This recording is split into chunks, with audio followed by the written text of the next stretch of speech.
yena yedimu sini papa be na upe bi ahye amansane winya no baby ya Kumawood TV amansane yena yedimu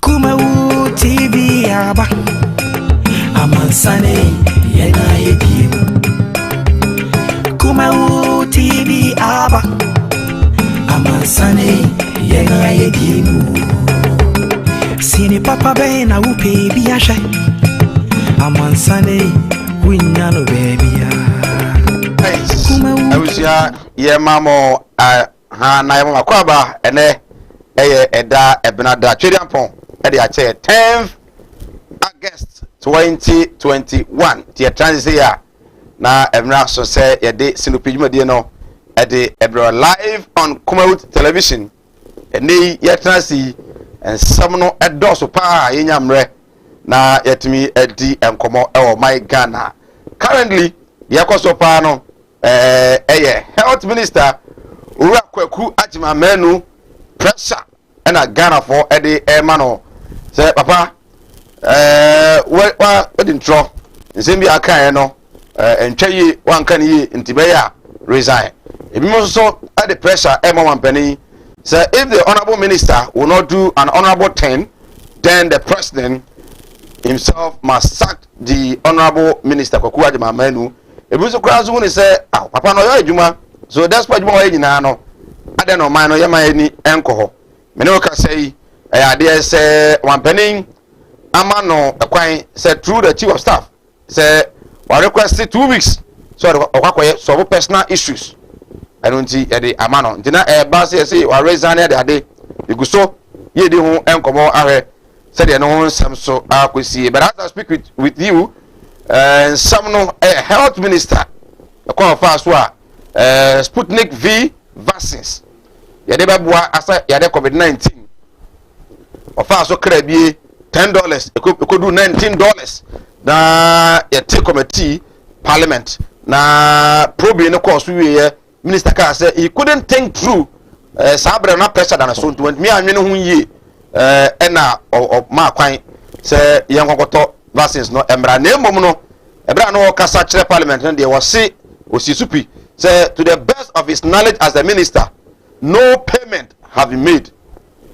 The committee reported by and they say as some minister can say payment bia no enko so no oboa na ya sat letter minister no ano ekre kokoma mutum say sika omode man no ana say sika de man no vaccines nembra na especially benya 300,000 vaccines they ko ya chire no yenya 20,000 vaccines no the balance of $2.8 million on vasika no ensa enfa emra akoye se mebre mo se minister twantro minister de nukra mo man no oka se wontu asika bia e de na afida akoko wi sei ansana doso ama ne Ghana for do no a se kasa se ba bia nka bia nka honorable minister enko resign na Ghana de onya en resign enyamre ne etimi adi enkomo say the minister ayi na wo se ye de ni hwe ho nko a ana se asoman yemfa ye ne so enhwe modern ba watimi abo ede amo man obra COVID-19 enso ebae and the COVID-19 vaccines and have matter arising from the minister's procurement breaches ni na no enyamre na etimi ede ho nkomo here live on Kumawood TV, also live on YouTube and live on Facebook Kumawood TV. Meeting say Mike onimiza teacher kojo teacher ni a otimi fa akwan bi so eye computer e kire nkola no improvisation e ma oji din wa Ghana entertainment ni ade state ni onya agorokora wo kan asem a na teacher kojo wo che obeka mane na so kan asem bi fa teacher for say teaching ni pa so no pa be improvisation say ade no we eye phone ne kutami na wo so wonya ade bi teacher phone wo say twa kai wonye yes for afre no say o me ni ho ano tekojo yes afre no na ene nagrat nat na CCT omina no akonhyiamu ama omode akoto abananum so oboma na up to September ending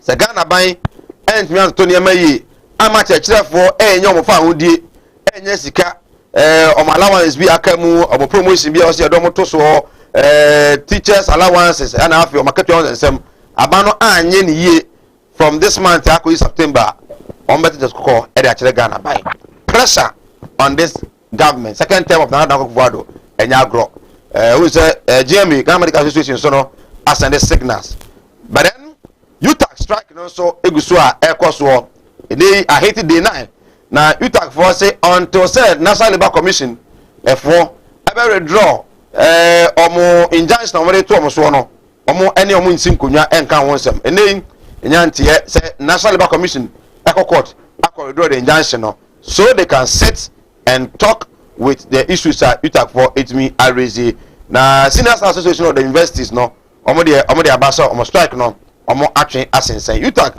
either say omo call of the strike or not calling of the strike no aye issue like ni din tunipa e o my God no se benyam red na yetimi edi ho ensoso enkomo mampani na na Akufo-Addo na okwa aprobo e wo boro mantem na ode ato boro for nim se he de me yema ho pa mo ma na nkaja sabi do no ana kura no wofie mo ntimi nko school fi se sika ho odi nti ba e free assessment de aba plan of food and jobs de aba mo manya bia ye ni ade se factories me bia mo manya bia ye e koto aba no manya ade manto ni bum ba me kan na manto moto no fie bi na me sa kura lusu parliamentary me nu e wo manya ade nti I'm very disappointed in the comfort am to aba na embom going forward no momoden na monhye en munyam and also enkomo enso e wa ha benyam re na afi yetumi enso edino e wa ha we have seen and felt it all in him.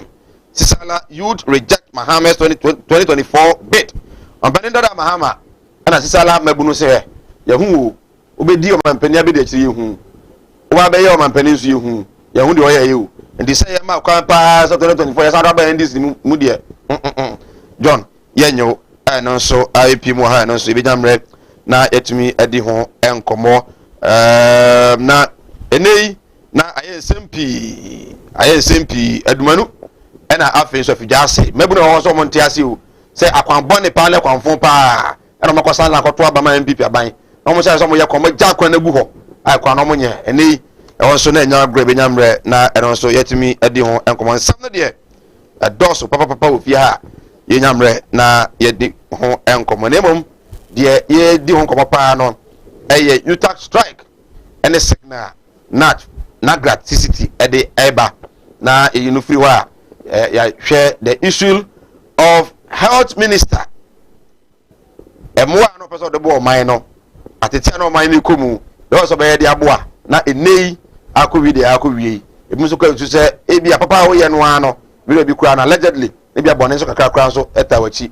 ni na no issue se benyamre na yetimi edi ho enkomo no mampani enso nsamo a okọ bono ananso otimi ekoto dwanso no ebedi ho enkomo once again ma memo wa ha na yemo akwa ba aya Kumawood TV we can join our Facebook Kumawood TV on YouTube Kumawood TV o comment no o de beba na nyamra kenkan e de amount o de voice note ba bebo chanso e na o de WhatsApp message text message numbers na screen as fabra na enya emre enkenkan into me emfa amount ofata I am a guest and or a regional communication team member of the NDC, also vying for the deputy regional communication officer for NDC. I mean, I don't na mubiutumwa or say Ashanti region or as deputy communication officer for the NDC. So and Nana Jesse, and so a regional communication team member of the NPP over in Shia's constituency. On a communication officer, or a NADMO coordinator, also here in Ashanti region. And also ever journey and I think Amre etumi edim. I just tell na inya Emre etimi enkenkan emfa ema. Once again, I'm more joy. Na yemo akwaba. This is your most authoritative and dedicated socio-political program on TV here on Kumawood TV. Bidin edise mic. Ofata transman akwaba. Na fi wi ayi ntwe ho na emenyamre entimi ensi ensem no epi oba munya akwara mejo so awisi bokode yamya yana famu de wadaroma akade ho abe akade na Akufo-Addo na MPP aman omo hye boni a omo di agu kwa ma ye bra kaso mbe yi afiri ho na edi ahotone enkoso obebre ne beka teachers ebeka UTAC for na afi bi aka yen o say especially omo ye aba adwuma kan teachers and nurses from the doors so mo pay ya obi e je wo system no that is say afia so na yaka say yetua akuafo ka koko ya bie koko yes skaba ejom skaba system no sure say ye mie koko na akuafo pay ya master ejuo so ochia o hwe master ejuo mobito champion tailor champion tailor master o coverage chiri wa one offer and have a chains and then my no mo hono nyina master ejuo shop no o mo chia e che o mu nyina enwumre ene me fa ho na okoye master ejuo machine say gu ne ho a wo ya juma no a bibia nkyere se member of parliament a ho I was saying, Eugene. So, yeah, Eugene. You said Eugene. Mebunua. I'm supposed to see the pam. The grand to be brave. Go home. I ready. But machine be brave. So be brave. Home. Master, you want me to chile Juma. Now, almost Sunyansa. You might be that be. When you be that shabusia. And the honorable Eugene Enchi. Benjamin Rodin. Subi and our and Ajo Obito. And so I was Subi. Champion Taylor. Subi on also. The machine say one day say man you so opportunity we am mabru na me nsu adwuma no ha na mo nya maje san beboa mabru nti mo nya na se go kwa unia aye mansia no kwasi kunadu uhwe adwuma wo ye e wo saa mabunu adetwea ne adepam ho a aye wonderful wo kwata fo pankro no a former MP no okay center onu so abia Fikia second MP kura ba ye ono so eto aso a uduru tapase ho na e ba ya ni guo eye adwuma na ese no adwuma ene peja wo man yo se ka ese no adwuma ya nkanya ne se ne UTAC for na se we mu e bob na wo because wo de ye me de ye wonso ni nipa enti e kama sa adwo de ne aka wa madam Bima anti bema fashion anti bema ono shop no say mienu akase mienu ba ketu mu ho na manije ho sawo de wo kwan no ho ba bia ma me ya wo ba bia ma me ya ma me ya sister kokko no kokko na sam na okay de no tie nu mo si mi duru okura wo hwe mani mu bi wo ono no charity so tinachi charity na tinachi no fo ba no na ne we no so je bi akom de no akom de wo ana master panyin so ese ho di yanchia wunyina anti Bima yanchia pa ye ka kosise enye wo bia na sebe ne talent eye enwuma sua good enti obi wo ho a ne de ye nsa no dwuma sa na obi ye fitter no obi ye carpenter no obi wusi hwe enmaya ene mema a wokọ ajuo ho ene mama Bima ho na omo wo yi mamu fie mi esen fie nan a oma pom no mo ba abonten so mu bia fa nipa mienu a o ka se benya street workers wo no omo sa be san hwe busua wo hwe won sa me ni wo nyina awie ya ye hwe program bia na mante na eye hwe abaya ni su ani abra me simi kra me were hoye tu ka so won nsa no adwuma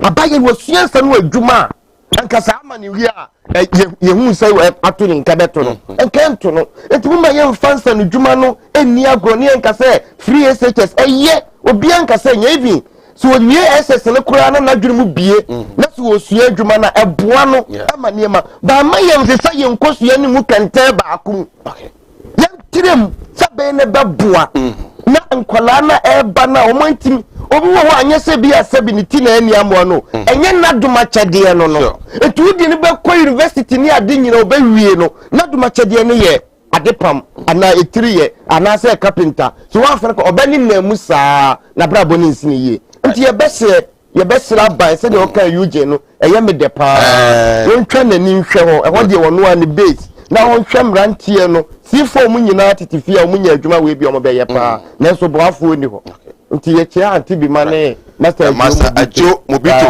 era fi anti Bima ho lobito ho ho ye amakoma ngona fantini town government is a chiri kwa eno mo nti ho ye angona ene fantini o mu ni chao ene enye chama pa well ene enyamre na etimi adi nkomo on health minister Nagrat and afi Nat CCT na afi abewie o mampani disappointment wa share e de amayedi onoma omobono region itwe homra yɛba enyamre na afi yɛtimi edi nkomo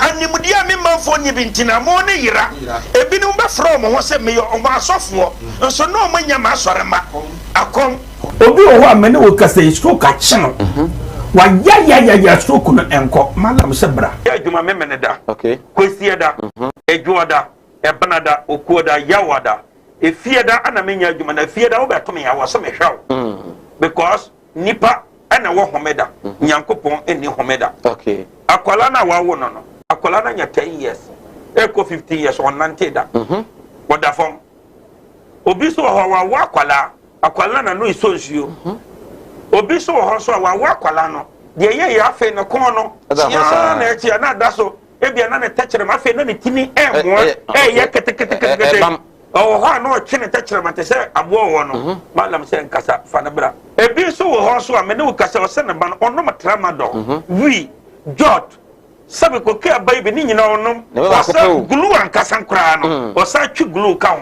me ne ukasa o ba bi na ono ne kodaye afa de ye ube ma no kwati na twa wura mu a ase eya dan te se achichide eti malam se wodi abra oba bi ho na wode no aye den onu be ma hia pa na nsuo ni nyina saba bonten enti eno ntina ma onyem ana no wo ba me kyerew kwan no wo be hu say abeya mremremre okay wo ba nyem easily piaw so ho adwiriw ene danta de bibo ano Mala Muhammad Spiritual Herbal Center ebena da bia 7 to 9 p.m. ene ni hia Kumawood TV na yenyamre enwura sunsumu eno suko na ohaw eda oso no Mala mohwe na onyi emfiri ho emfa emawo etwere yare bia edam usika ena ayira na wohwe ojapade bi na obi enam kwa bi so age afiri nsem utu gold ena opese onya emwa anase ebia kontuo enema ayedin amawo oba no odaso jonso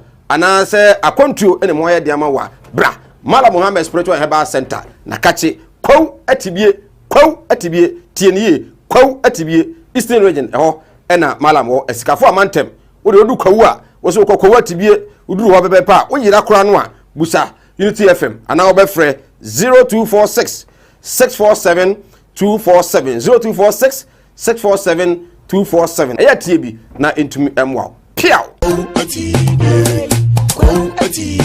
and yarwa wodo ben na agi ni padua no aboso yare bi ti se eni yare akoma yare wadumu ato wontimi ndidi oba ne barima wontimi nwo me kanfo tahwid naturopathic clinic adodo na efreye Madam Katri clinic di amawo Madam Katri clinic enam homeopathy naturopathy subetu yare nyina efri ho ye ne kofa bae de Madam Katri tonic aba adwaman so eboa siesie ni padua no ni titiw de ma emma wonoma won fichiko ensisi so yie sa wono Madam Katri tonic eboa ema woni padua no enyini yie na aboa ma wo fichiko so aye kama ye won fidie wa waso a ye de aba adwaman so a ye de hwehwe di padua ni mu eyi yarwa hodo ahintani nyina edi Katri clinic ewo Kumase Asante Mantembu adi ne ewo Madam Katri clinic yarwe nyina last stop FD ya hwehwe sei dwade ka to yi mu age atum se eye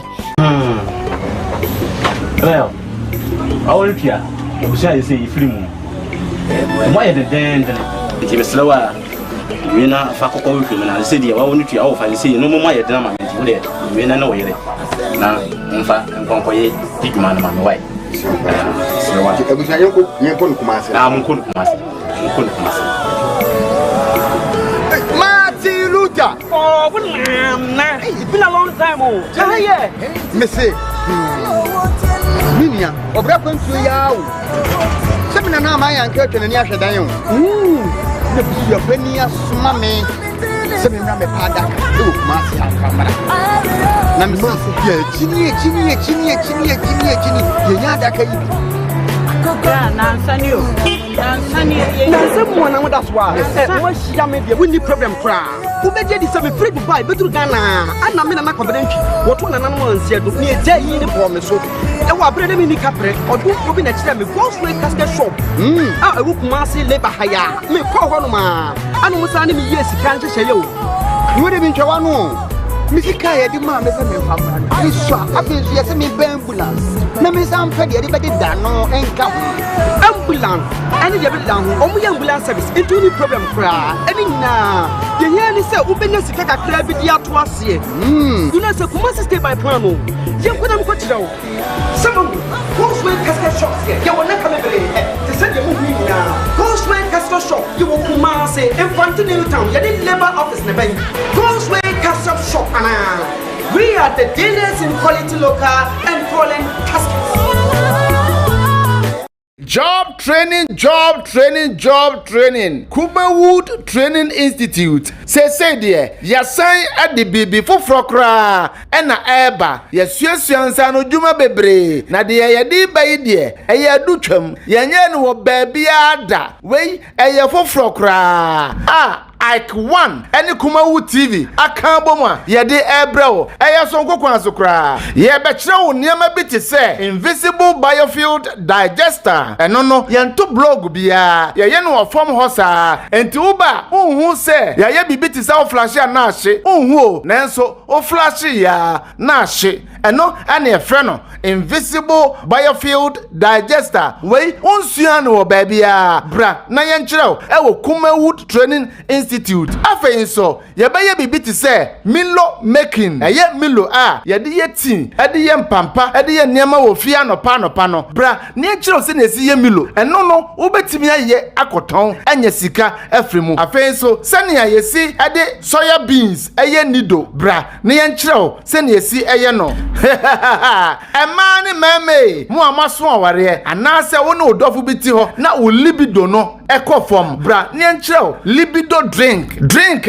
wan kasa wo baye no wo fie na amawo atenka ewo mpem we die emani mema ayasem de pa bra ne nkirew kama pa infertility drink eno so emana muntimi nwo ana mema na wotukosua nso muntimi nwo no bra ye kirew natural drink wo benom na ama wotimi awo ba ensamude we die yenti bi da Kumawood Training Institute wase bra niamfa dakope enkyere osa niam we nyina afei so yenuanom ma ne mema mu yusu aye liquid soap ane shower gel e wo fie no momra ye be kire mo se na esiye no pa liquid soap ena shower gel we nyina no wo betimi aye akoton ayusu bi wo fie ama onya sika bebre afei so car tracking device installation we enso ya de aye bibikitu abia wo de bo kam ye kire wo se na esi de bo kam ana moto so se na be ya obi bipa bia woni di akire pa no entimi nyira emfiri wonsem brane nkire wo se na esiye no sa niema mako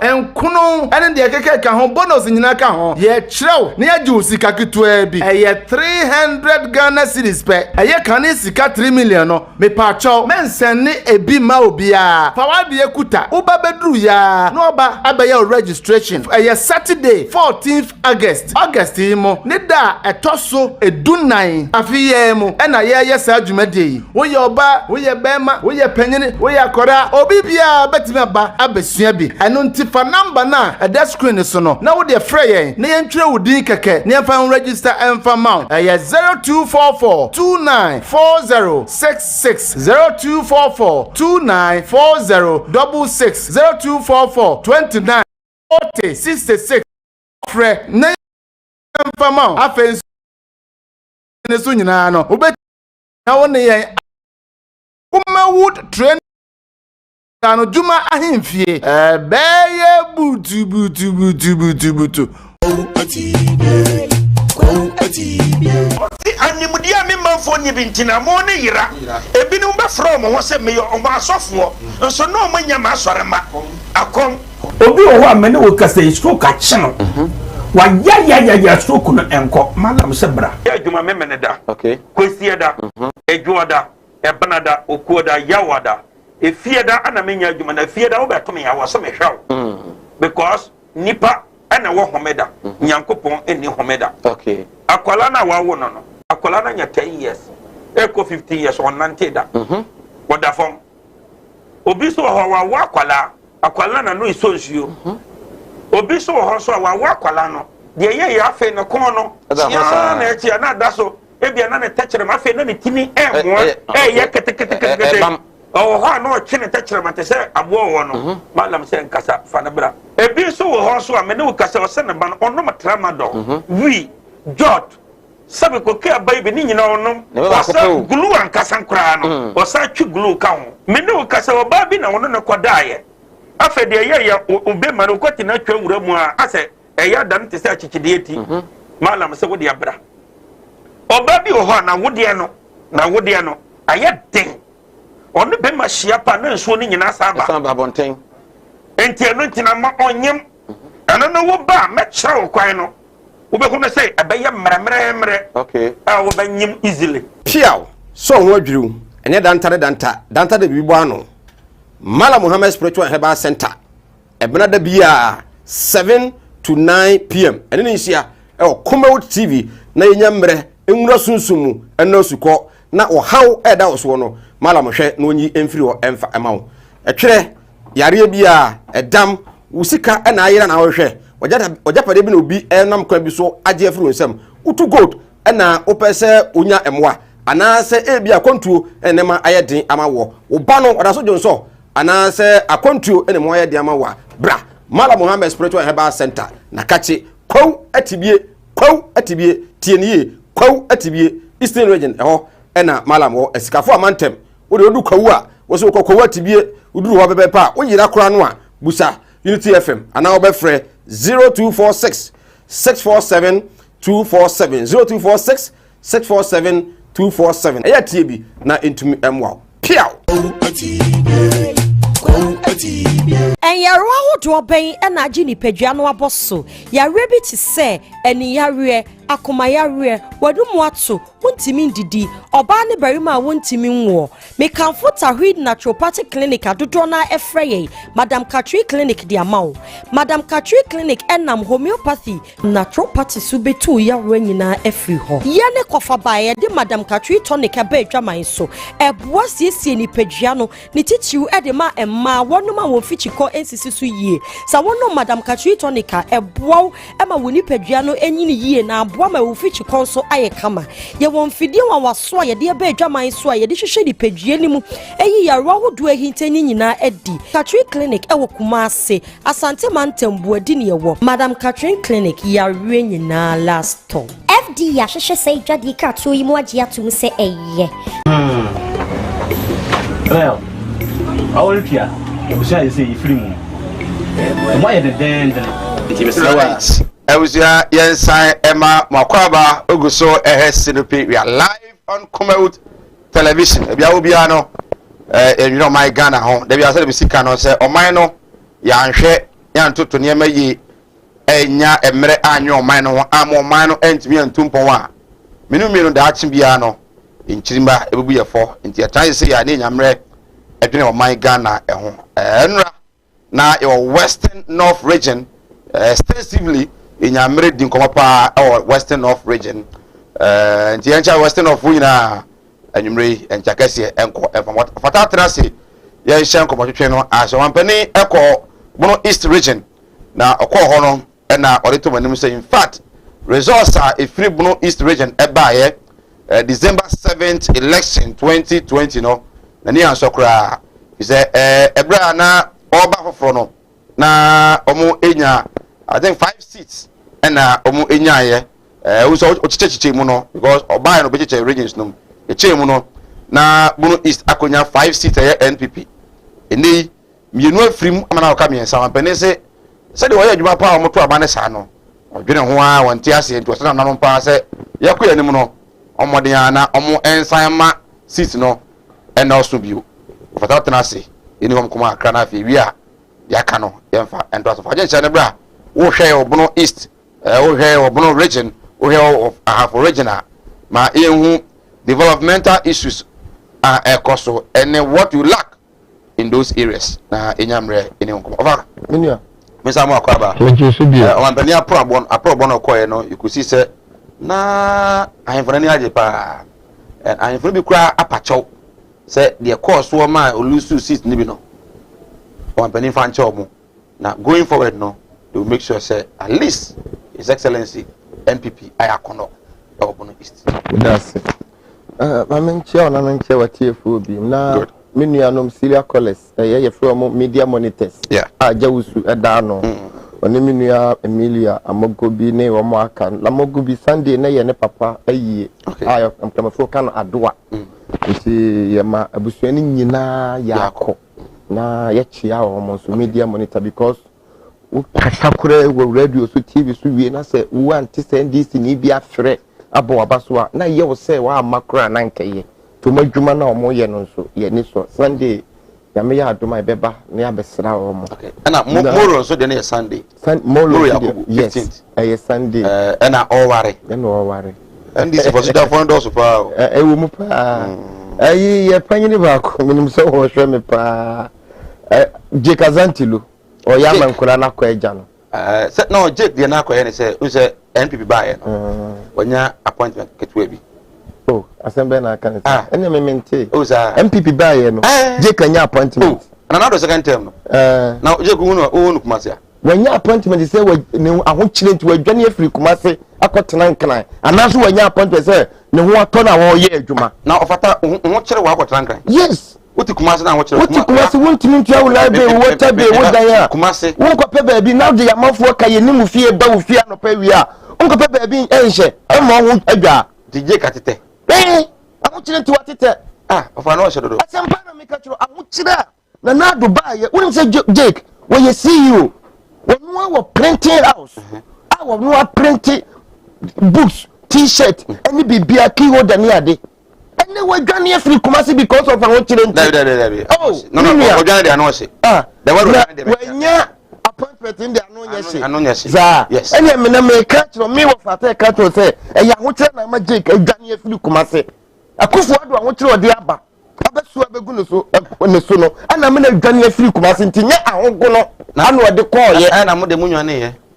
Yeah, but next week they will call you because what's a Marco surgery. And I won't away. Yeah, I was so cover.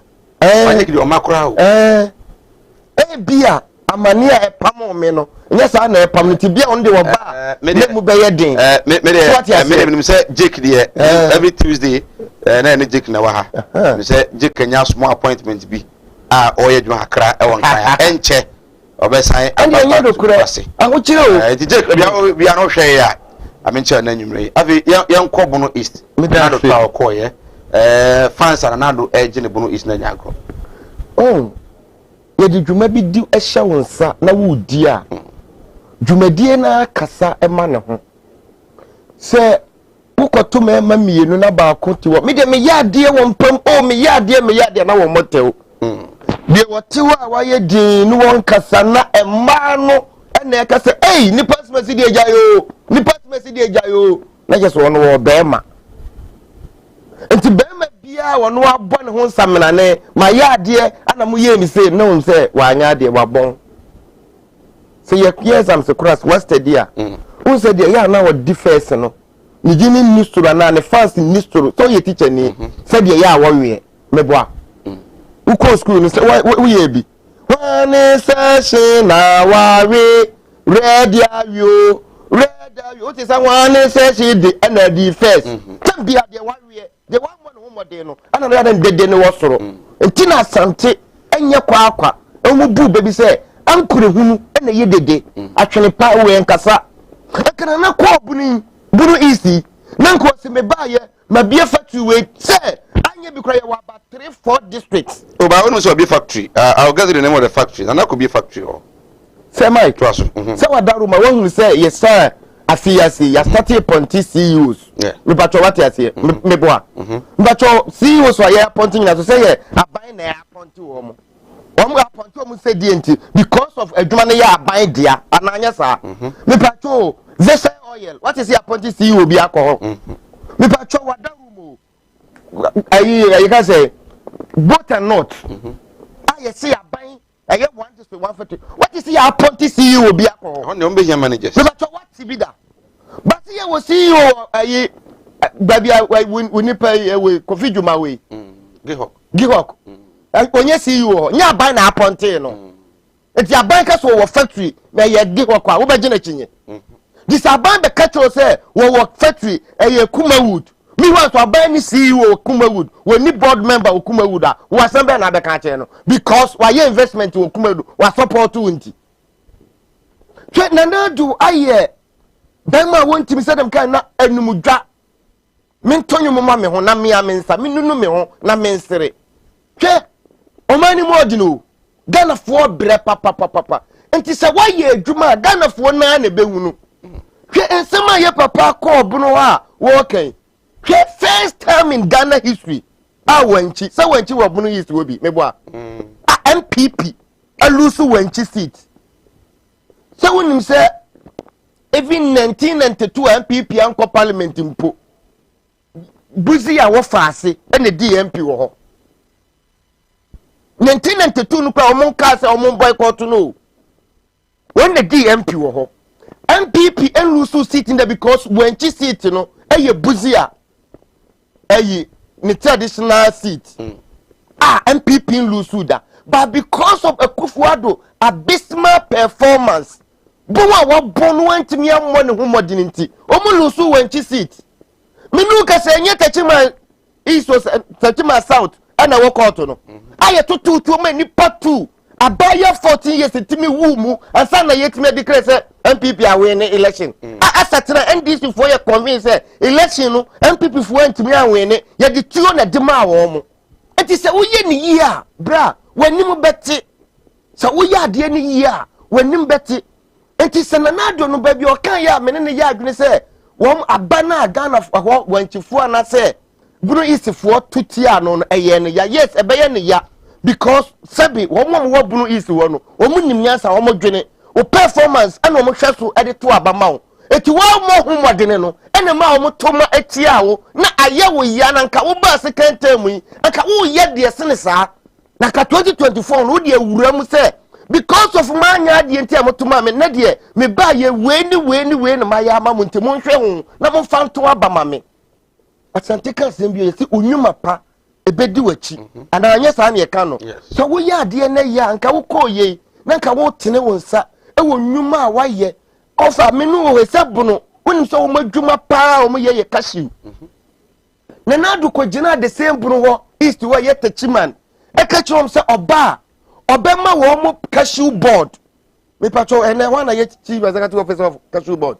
so nim chief executive officer of cocoa board unim but so unim but chief executive officer of Ghana oil unim so unim Ghana gas chief executive officer so unim na patcho wana ye chief executive officer of cashew board but unim bibisa but okechiro mo say under the regime of ban first time obema mo cashew board ama ya to cashew ti say de ye to cocoa tini you and so kasa say we no abedi 4 good years and sana ye ko election num na so ma onu na dwuma no do odidi no na we anya sa cashew board no we hunu cashew no so pokura ne to no aye basa wo pass o ka se be ye ne de unim sa cashew akwa ne commodity amefa say wo mu emrofo no na di wo mu price ba eni say cocoa de say afia so aban di cocoa price aba enti aban price na ye to no so ya we ba cashew de broni na de wo no beto cashew no na be ka kira wo say me to cashew no 1 cedi na 2 cedis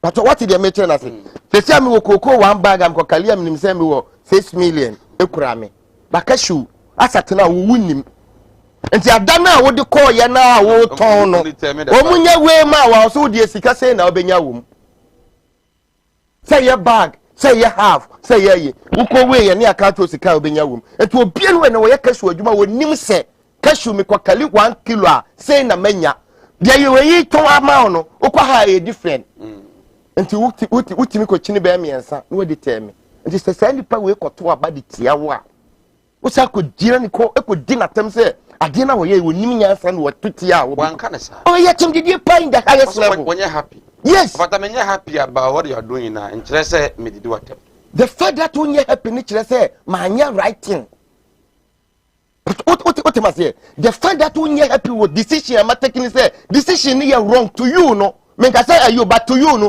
decision is wrong this what ko jina bro is nyina ka to say decision we take here no e wrong. When you switch parliamentary seat, when you say parliamentary democracy, no, and can you MPP and DCU, so you are aware.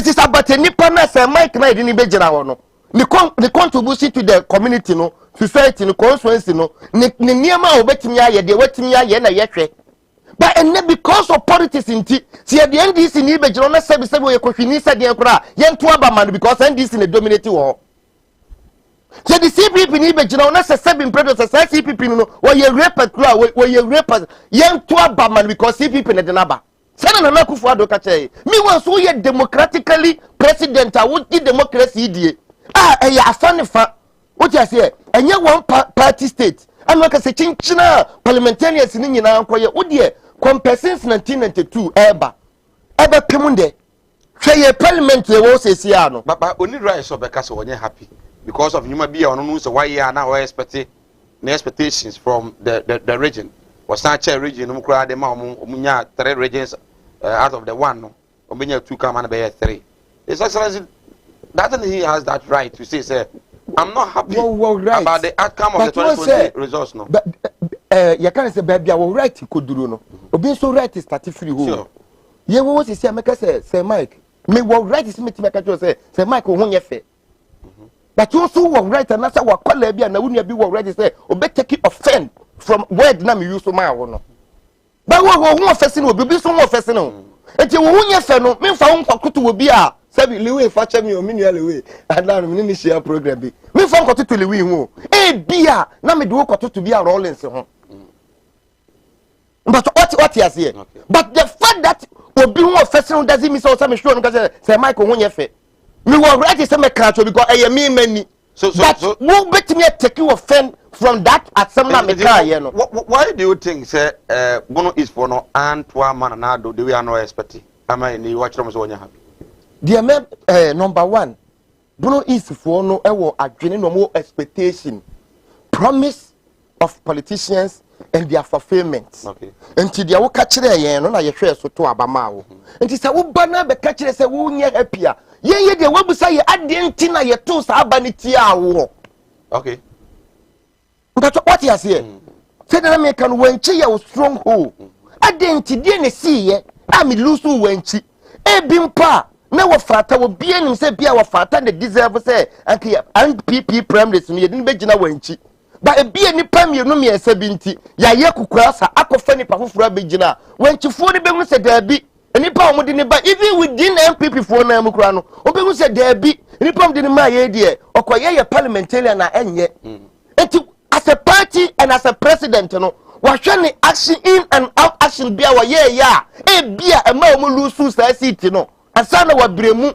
ne manfo ana say sa constituency ana say region no so ti asi enti senke woni ni party fo ana na ahia ana o ka chom say nyema ye menye happy because man timi a modewura anka obia ni ni asem ba woni won man na enye by force say chinchina they were presenting no as parliamentarians no parliamentarian no na chinchina ye nto abama no na wo kasa akire wo ma wo buo manimtia wo kire say wo wadwene nko na wo sen kom de ye adwuma about omo de omo timi nwene ma wo mo ye wo me ba na no patro am assurance say dey see na bi nsi bio na nanom mo patro no ye nya atwomfo omo ye MPP na nanom na omo say ye ka per the constitution ni kan ye say ye ahemfo nya policy aka ne e wosan ko mo woro mo empaboa say ni ye pa say de o kan na bi nsi biem na next time no MPP fo na mo kwetwetwo mo na ntia na NDC fo na CPP fo because na Kufuor ado next time na wo kan e political party no whatever say wo ba ye on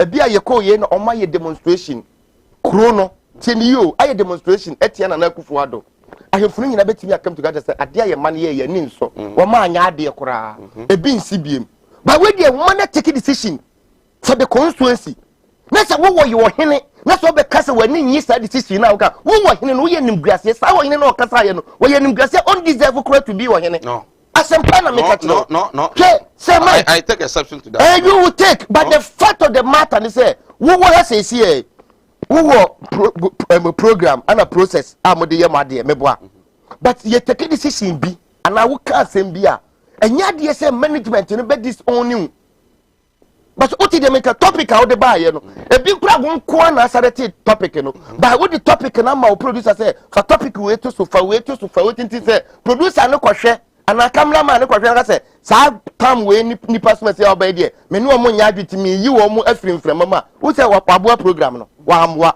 enti nananom no ye people's representative nananom no wo mo not say the same as MP and DC enti na ebia nananom so kwa no were disappointed after say ye to abanom hu results no ebia amo so kwa na ha wo mo say nanado aye nyina na ye nkrofo ya nkoto nanado they be kwa no mo so kwa no they were not happy nananom no wo ye nana wonu no ni dia wo hu no e different from who are also ye voter no dia hu na nananom mo ni one vote me pato me busa wo nananom mo ni one vote ana also wo one vote e di se panyini bi me nka se nanado ba panyini bi ebi kura ye MP no wo ho no e ko she nananom bi afunumu na o mu didi peche enti enko ni say na wo no a wote wo as audience na even nananim pochia me na henkwa no wo ani dibia edu pese chinchina nana didi aminti onkoto na kwala ni nkoto ema because of nana didi aminti okay me ba cho what did me tell say no President Akufo-Addo today commissioned $16 million with the Africa Tomato Processing Factory, a company operating under One District, One Factory initiative at Brekum in the Brekum West District in the Bono region. Tomato factory worth $60 million. It is part of the One District, One Factory. Enye omine dia. He said in America no. Government through Ghana Exim Bank and ADB facilitated the acquisition of the loan facility to support the establishment and operations of the factory owned by Wedi African Limited. Facilitated and support. Facilitated and support. But one factory no a partnership. Government owned property. Yes. Patoteni yo. Obi company ana wo ani so ade hunu so be ABCD. Ana yang no say bia kwan a wo kra fa so nya loan no. Tiedi yo. Wo obi akwan a wo fa so nya loan no. Ya na wo bre. Enti na yen through minister anasa Bank of Ghana anasa Exim Bank. Yen facilitate na yen pesika ma na fa bia factory no. But what you say the meaning one district one factory no partnership no and one no and say what in fidie bi bank was wo manage tax was so yes there be because of wo be enuma ama you to na nya bia yenti ya the tax natural. It doesn't mean say company no is owned by Almain no ana abai because so a moment a factory no ya abai no dia no abai no ya ne budget na ko de ne budget re equal parliament o se sa emfaso asa factory ya ye nyina no o man no nyaaye no o se reflect our government budget him but because of any government owned company ntino untimi mfa nko so I say by you therefore say on support the government idea say or eboa private sectors among me apeka don't you support that idea? But who support too? Well, the fact of the matter is MPP need a property owned democracy. What is that? Bibi to say shoe factory. Say I buy there. Gihok ayeka say I buy there. I buy expand gihok. Na obie gihok ma. And for so wo a suma of mine say you be kasaprekom. So ya aware. You see a Kumawood wa a private owned company.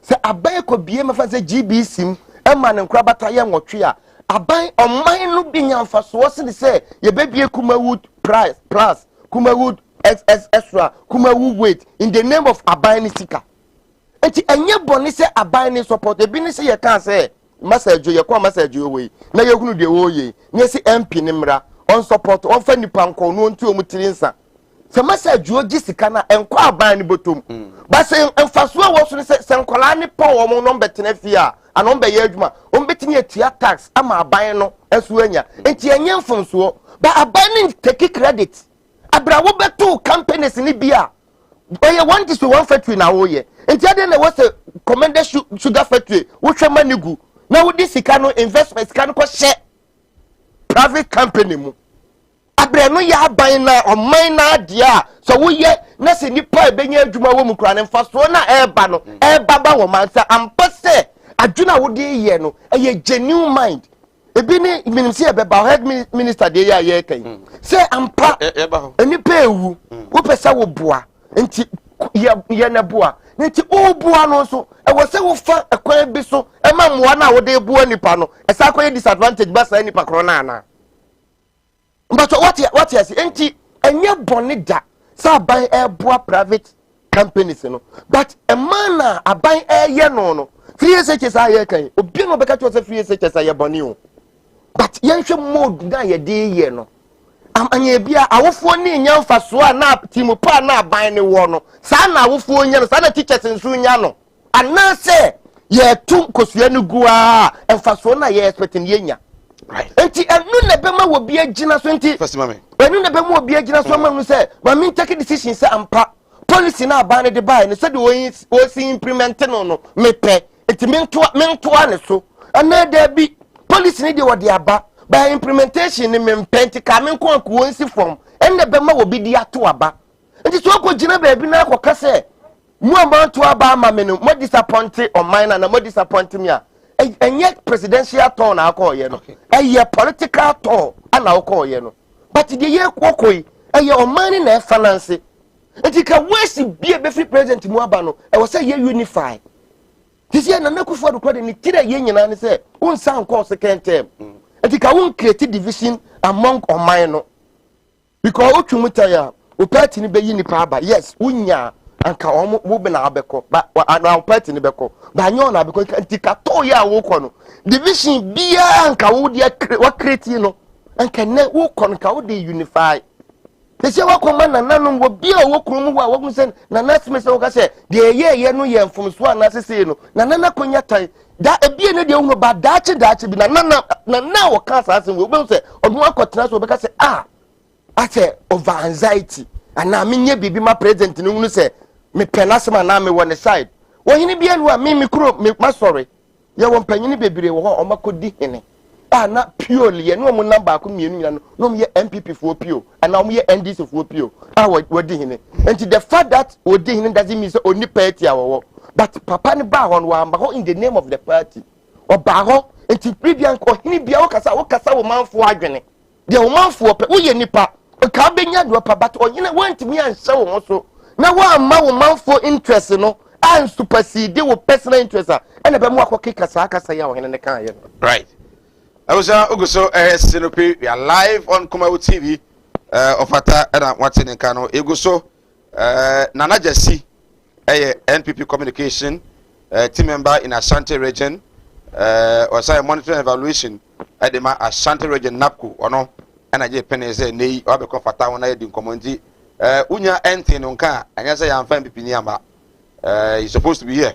Ask and one about joining here no. Because na etimi ene no edinko ye twa ho ye nya boafo nkra to osima emra ye ba ye bawramu honorable Kwaku Ajima Menu health minister Sputnik V vaccines any matters arising from it binyamre na etimi edinko ko animudia me manfo nyi bintina mo ne yira ebinu be from ho se me o ma asofo nso no manya ma asorema akom obi o ho amene wo kasa isko ka chino wa ya stroke no enko malam sebra ya adwuma memene da okay kwesi da edwoda ebanada okuoda yawada efieda ana menya adwuma na fieda wo beto me ya wo so me hwaw because nipa ana wo homeda nyankopon eni homeda okay akwala na wa wo no akwala na nya 10 years eko 15 years on nanteda woda fom obi so ho wa akwala na no isonsuo obi so ho so wa akwala no de ye ya afi ne kon no ya na etia na da so ebia na ne tachere ma afi na ne tini mo ye kete o ho na o chine tachere ma te se abo wo no malam se nkasa fa na bra ebi so ho so a me ne ukasa o se ne ba no ono matrama do wi jot sabe ko ke abai be ni nyina ono o sa gulu an kasa nkra no o sa twi gulu ka ho me ne ukasa o ba bi na ono ne kodaye afa de ya obe ma no kwati na twa wura mu a ase eya dan te se achichide eti malam se wodi abra oba bi o ho na wodi no aya den onu be ma hia pa na nsuo ni nyina sa ba bonten enti eno ntina ma onyem ɛno no wo ba mɛkyerɛ wo kwan no wobɛhu no sɛ ɛbɛyɛ mmerɛmmerɛmmerɛ okay a wobɛnyim easily piaw so ho adwiriw ɛne danta de bibi bɔ ano Mala Muhammad Spiritual Herbal Center ebena da bia 7 to 9 p.m. ɛne ne nhyia Kumawood TV na yenya mmerɛ enwura sunsumu ɛna osukɔ na ɔhaw ɛda oso no Mala mohwɛ na onyi emfiri hɔ emfa ema wo ɛtwerɛ yare bia ɛdam usika ɛna ayera na wɔhwɛ ɔjapade bi na obi ɛnam kwa bi so agye afiri nsɛm utu gold ɛna opɛsɛ onya emwa anaasɛ ebia kontuo ɛnema ayɛden ama wo ba no ɔda so dwonso anaasɛ akontuo ɛnema ayɛden ama wa bra Mala Muhammad Spiritual Herbal Center na kache kwaw atibie tienie kwaw atibie Eastern Region ɛhɔ ɛna Malam wɔ esikafo amantem wo de odu kwaw a wo so kwaw atibie uduru hɔ bɛbɛ pa wo yira kora no a busa Unity FM ana wo bɛfrɛ 0246 647 247 0246 647 247 ɛyɛ tie bi na entumi ɛmwa piaw ɛnyɛroa hodoɔ bɛn ɛna agye nipadua no abɔ so yare bi te sɛ ɛniyareɛ akomayareɛ wadumu ato wontimi ndidi ɔbaa ne barima a wontimi nwo mekamfo tahwid naturopathic clinic adodoɔ na ɛfrɛ yɛ Madam Katri Clinic de amawo Madam Katri Clinic ɛnam homeopathy naturopathy so betu yareɛ nyinaa ɛfiri hɔ yɛne kɔfa baeɛ de Madam Katri tonic ɛbɛ adwaman so ɛboa siesie nipadua no ne titiw ɛde ma ɛma wɔnom a wɔfikyikɔ ensisi so yie sa wɔnom Madam Katri tonic a ɛboa ɛma wɔ nipadua no enyini yie na aboa ma wɔfikyikɔ so ayɛ kama won fidie wa waso a yede ebe adwaman so a yede hwehwe di padua ni mu eyi yarewa hodo ahintani nyina adi Katri Clinic ewo Kumase Asante Mantembu adi ne ewo Madam Katri Clinic yarewa nyina last time FD ya hwehwe sei dwade ka to yi mu agye atum se eye well all pia obusia yi say ifiri mu mo ye den ti be slower we na fa kokko we film na se dia wa wonu tua wo fa se no mo ye den ma menti we we na wo yere na mfa nkonko ye diguma na ma me wai slower ti abusa yenko no Kumase mo ko no Kumase Martin Luther oh na it's been a long time oh yeah me say minia obra kwantu ya wo semina na ma yanka twenani ahwedan yo na busu afani asoma me semina me pada ka e Kumase akamara na me say ya chini ye nya da ka yi ya na nsani o na se mo na woda so a mo hia me de woni problem kra wo beje di se me free Dubai betru Ghana ana me na makobedantwi woto na nanom ansia do ne eja yi ne bo me so e wa brede me ni kapre odu obi na kire me grocery casket shop a e wo Kumase labor haya me ko ho no ma ana mo sa ne me yes kan hye yo wo de bi ntwa no misika ya di ma me se me fa ma no iso abezu ya se me ambulance na me sam fa de be da no enka ambulance ani de be da ho omu ya ambulance service into any problem kra ani na ye here ni se ubenya sika kakra bi di ato ase you know se Kumase stay by plan no ye ko dem ko kire o some Grocery casket shop ye wona ka me bere te se de mu hu ni na Grocery casket shop ye wo Kumase Infantile town ye di labor office na ben Grocery casket shop we are the dealers in quality local and foreign. Emma Makwaba Uguso area Sinopi. We are live on Kumawood television. Wajen Chef Abraham Nyamre again come from our emphasis from our Gospel Casket Shop. Mala Muhammad Spiritual Herbal Center, Kumawood TV, Kumawood Training Institute, Kumase Atenga Junction, and I've been so and our travel and logistics. Bakach was supposed to go Dubai. Na eni kwaya juma kobwa na unye sika bebu fi me yede a our travel and logistics and American for ede amawo say odoba kwakoduru na ma juma so aye asumdue mu kwan so we enye azambia me say ofre awa director no catch say oh wasan opportunity bi e wo UK onye opportunity bi e wo US ana say ibia Italy a kaja say mai so boa connections no be more den pa between wakọ obra on disappointed e Dubai odo kwa mo dwuma ye asama bi abeda in fear abidi no nyina no awa travel logistics say you can just say bra na untimi amo asopo to kwankon ade a wo be frɛ 0552 373027 0552 373027 Kumawood Training Institute nyame adma memen dai na training no eba so maka kyerɛw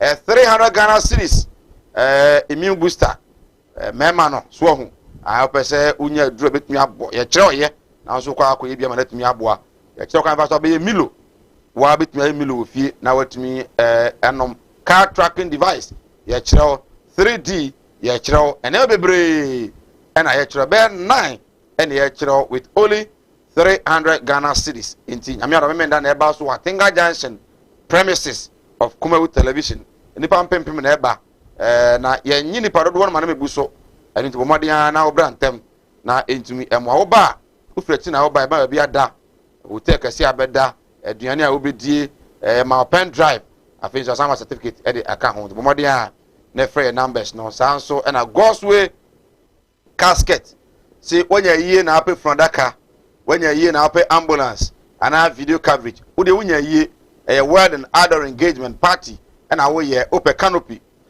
open chairs open sound system na so wonya yesu na apesa de manyina mabo so yiso a wasebra na oma obi na de oya fene so winiska corner be ma wo udi dwuma de nyina wi a na de ska na abeto ho te busu apani e ma busuafo emu so wini hwe eye ne ba na ye 1 week ni wi pa bre Kumase na fe Godsway entumi emu Godsway e Kumase asafo labor runabout nsani fa so wani eche paper assembly hall no na omo ewo wo be frɛ 0243737457 0243737457 watimi ajo so Malam Mohammed Spiritual and Herbal Center kwa atibie eskafo amantem na Malam butuo e ka cho da bia se enye danta ne danta nemum de bibi ba no na efe ne danta Malam ifebre 28 years and why juma ko watibie ne ho enwunso enwunkra juma wa bonso eso nipa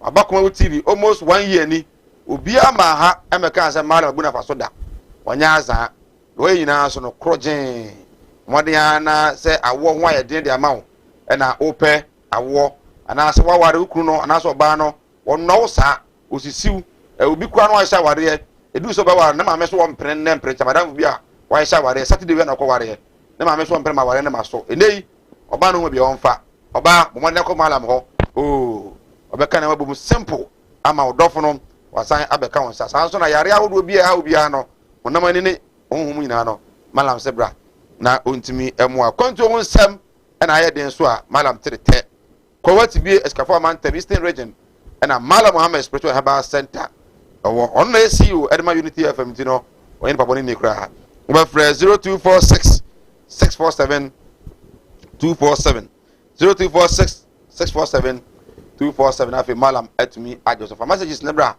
na menyamre enkenkan enfama de mode abakra amenyi bi free we say good evening Sir Mike. I don't think Akufo-Addo is governing this country with the constitution of the state, but rather he is governing us with Aki Ula textbook. Looking at the issues of the health minister and others, government officials still could not prosecute any. Inoka Pia Mano Edifri Ejumako Enawade Abba or say we say of Ata, in fact you are a gym. Keep on with the good communication works. Okay, also the Abba and we say good evening, Sir Mike. I'm enjoying your show. Tell the NDC man to keep quiet because they have nothing good to offer us. Okay, and also the Abba and hi, I like the way the man at your studio talks with good explanations. If president has commissioned somebody's factory and people think it is for Ghana, then we are deceived. Francis Edifi Elibo and Wadiaba Elibo, Francis Oboko there, but I know is what is saying. I'm not put me with them and I say anything called my entonka. Also for John Chebra, there can repem making kind to me at the Almaha Kumawood TV or here Facebook Kumawood TV. People commenting on how to me and can kind emfa amount. The issue I ever discuss health minister granted 2-week leave to attend to personal issue. 2 week, not weeks. 2 week. 2 week, not weeks.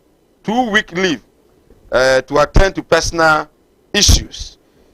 Kwaku Ajima Menu has been granted a 2 week leave of absence to attend to some personal issues.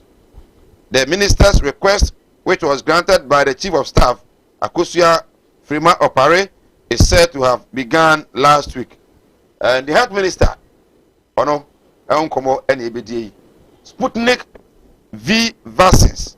Mobekaya COVID neba ye na de April mo March kra ho. Na was say minister here no hwe na etimi enya vaccines bitimi aboa na yare na bitimi atu ase. Na yedi ho nkopo bebre say Russian government na Sputnik V vaccines so na was say to can be amama nyina no eto ne $10. Health minister procure vaccines no ena ye de no enam say yantimi any government to government anya adwumenti no ye konya na $19. Na Dubai based businessman Sheikh Ahmed Damouk Al Mutum ono ena ye contract no ma no say on for vaccines no intimi enfa emre na ye contract no ma no na say vaccines no was say utimi edebre within a stipulated time and I believe you also to the vaccine neighbor. Short and long of the story is that Emma WHO ebe signal say there be vaccines no $10 and then I Ghana for their motor $19. It raises a whole lot of issues at home. Emma the minority in parliament equally for the minister to appear before them. Emma Speaker of Parliament at the commission. When the minister, health minister, appear before the committee, no, and or you two must say, in fact, contract no, anchor procurement. Ghana also no, say, any on mindful for be A. D. Juma. I was say, Attorney General Crown or Bem is on your minor lawyer. Don't know Bem, I said the Bayer A. B. and no mind or mindful for I say, I don't know, air travel beyond the country, no, young kunya issues of maybe a judgment that they are the Bianoti. I was say Obemubi. AG health minister to say AG Memubi one inform me or more. Again, I'm for procurement procedure and I was say first war. And so to say I am from so again, I'm a parliament for approval. Or you to so I am from so and I answer so cabinet and so for approval. The minister and one in ministry was say Yentia or down prayer winning and say not say the area no is cost war. No person Ghana want me toy and temp. Na ya no bi emenwu COVID-19 wonti e na wo yes ade no into call committee na nim no opa achew akire mu se de course no antwa ye de na emom no de ma na yes ane se at that time no went me antinki true went me anwen hu yie e na otu na ma watu no committee ni busa ne se vaccine na okra e wo sheki ho no watu asika bi de ama sheki na wo se per me knowledge as a minister of health yentu atika bia no emfa ema womo after say okan say wie no na parliamentary committee a omote ye investigations and I say probing on the minister no actions and inactions no e de baba to just say anokwasam say omo say minister etu asika bi e de ama shake ama ni akodi ne nchen ama de ye kan wase bi vaccines no kura no 300,000 50% na ye henu say eba no ayetu anwu sika no emu 20,000 per na ever since abeduru my Ghana sika na etu ya nekwa no enya ho vaccines na aba emu na yes I ko site another committee no esan akwakonya letter bia na eye oru akwakwadima menu atwere e de akoma shake se nro no a eye se won famera no when me anfa nduru no ama se den hye ne sitie no enti on find sika 300,000 doses no na was wode ba no want me anfa on find sika no enfamra hona nsem na kwa bibiri say the health minister say enya de say ono health minister no per his knowledge no ye de sika bia no ama shake no ono aso na twere ta akoma shake ni say sika metua ma ono kache vaccine ma fere nyina mo 20,000 per ade band aka no fese sika na bra. There has been a number of calls, a man for air calling on the health minister to resign. or the president say oyinadi kwaku ba komo esepe imani Ghana omuyina no edoma no atum enei ena chief of staff ede krata ba bonten ebeka say honorable kwaku ajima menu Ghana's health minister was seeking 2 weeks leave say because of one personal issues be into no papa no oku leave in the what say so resign anya no kre leave and I was seeking from the government ama omanpani edema no so betimi akogye na home but as it stands now yanti say on one kasa kura no attending in the resignation letter you go so checks from the ministry now if it me confirm the amount but as it stands now no leave and papa no oko this is the gist I can give you about the whole issue surrounding the call of Urako Kwajima Menu to resign. On my show, 29th of July 2021, sorry, Urako Kwajima Udike, leader and founder Edma UFP, Eba show you so, every key statement be Honorable Ajima Menu, who said statement no make you know, and Chayi Eddie Tiano. Indeed, as I speak with you, we have a letter, a free honorable Kwaku Ajima Menu health minister, a hot direct, a free ne lawyer so, at the my say, you know the Kenya no, as well the Kenya on retract. Odike will be here on Thursday for us to do the honorable thing. And the honorable Odike Kenya my name say be Odike you see a platform me, at the can assembly na identity imager. Ebesere say ode ebeche we jinamu ema Odike ebe trate and we believe when it comes on Thursday he will do an honorable thing nti eno and so any de honorable Ajima Menu nti said ebe ya yantweri twan ye pachew de ma Odike say ensem bi Odike kan bia na hu ne say entwa yi na den to image no omode na efa eche that is that well without notwithstanding, I don't know just on Ajima Menu some abano yen kabi. Yinyamre, na some no abano, and a yin ya junjun home. Na yahunu say honorable ye, and as one ye. If you must say honorable chantro, we send some of our swear oath, our parliament say Sikabiano and Corso, untias Cabiane, echoes with Tiescano. I just say honorable a chantro. Well, Yinyamre, not in incomo, should the honorable Ajima Menu health minister resign? And as I want to say, said the COVID by ye what war mino na ka unya COVID kwa no hoto no asan aba no be bo mino nke be ya e man nto aso fum so waye no ye mfa enche e bi mo say legal issues wo mu ye waye no legal issues wo pa well ofata wa ha ofa akwa bi well issues no ma bodo tofa no there are more to it e be nyamre na ye di ho nkomo but the Freeman operate eka and say minister Ajili Okuli. Let's look at the issue. A chance here. Sir Mike. Minister, most of they say Kwaku Ajima Menu. Oni Kwaku Frimpong ewa linka na. What they asema about? Kwaku Frimpong they assemble where they Kwaku Menu Ajima they assemble. Osi minister ya ye kana semu. One more force to one resign, or this one resign, and you don't want echo. Why was one finance minister echo? And when say finance minister to the Kufu the Doban, what fast a part, out the owner, ya you born in why you're born in our garden and the course or no. Sika Alpha Parliament, only consent quotia 110 billion at the machine. And yet, finance minister, authorizing ma, Sikano call ye. So, Yahweh. Finance minister, ma. 160 billion OCDs at the year insurance package at the COVID-19 yeah, okay. Meaning now finance minister let to a fire and sankano. Yes, Kwaku I resign. As for no resign where I say Kwaku resign. Oh, Kwaku resign. Kwaku resign. Me say 24 hours to come. We be who say Kwaku resign. Kwaku could leave. Chief of staff, any presidency, Omofa Ghana for serious kakra. Ayanum gasio. Say a serious country to say UK, USA, and they say, oh, Maya, and Mraya Juma. I can even minister you couldn't quote in a court. I can minister in a court. Now, one minister case in Onim Sakoya say, do you have a taboo? Keno Foriata ye Kufuado Wafas in one also know who will be. No, Musay. No woman is said, of evidence of that. Papa in Yabotre. So one from Mark Prosper we took a cake. Yes, but I don't have an evidence. You don't have, but I dissociate myself from that. Miss C. Keno Foriata 160 billion now. Yetuyama shaking. When Minister Ben science says cano. Head Minister Ma order one science says cano. Okay. Me pata ya one the catcher ye. Minim so any evidence. Pay the law of the land, you know.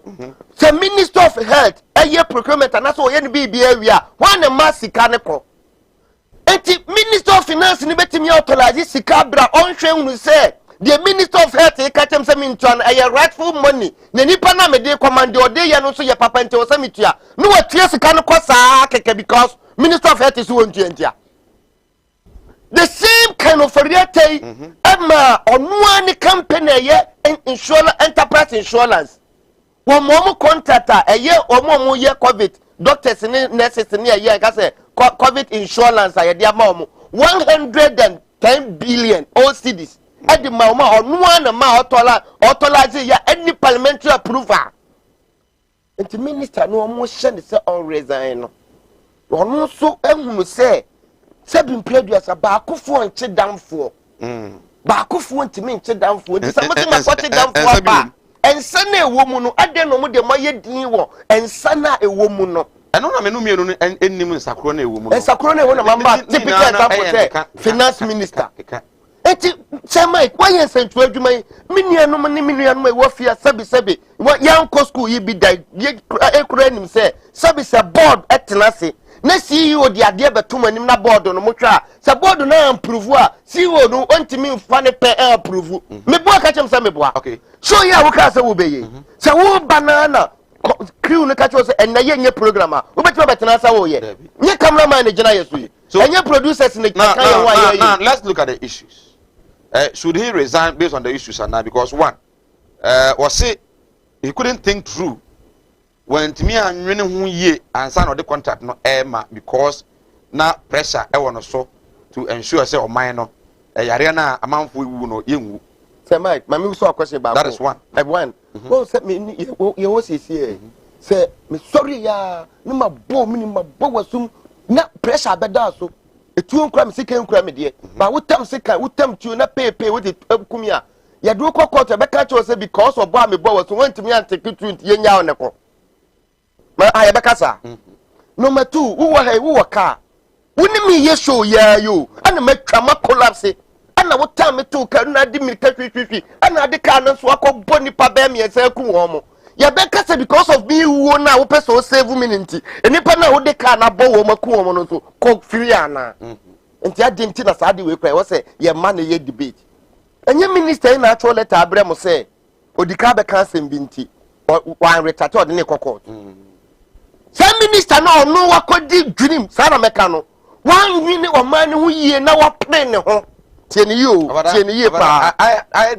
do not have an evidence to the dream or could dream now what could you say? Yeah, we won't we teaching. Yeah, causing financial loss to the state. I comment my guest making in there me that's it. You your cash will be a cause of causing financial loss to the state. I the boss for your teacher to Kotumono. Sikanu a good botomedi. So when him at Ghana. Ghana ton ye, Nana ye.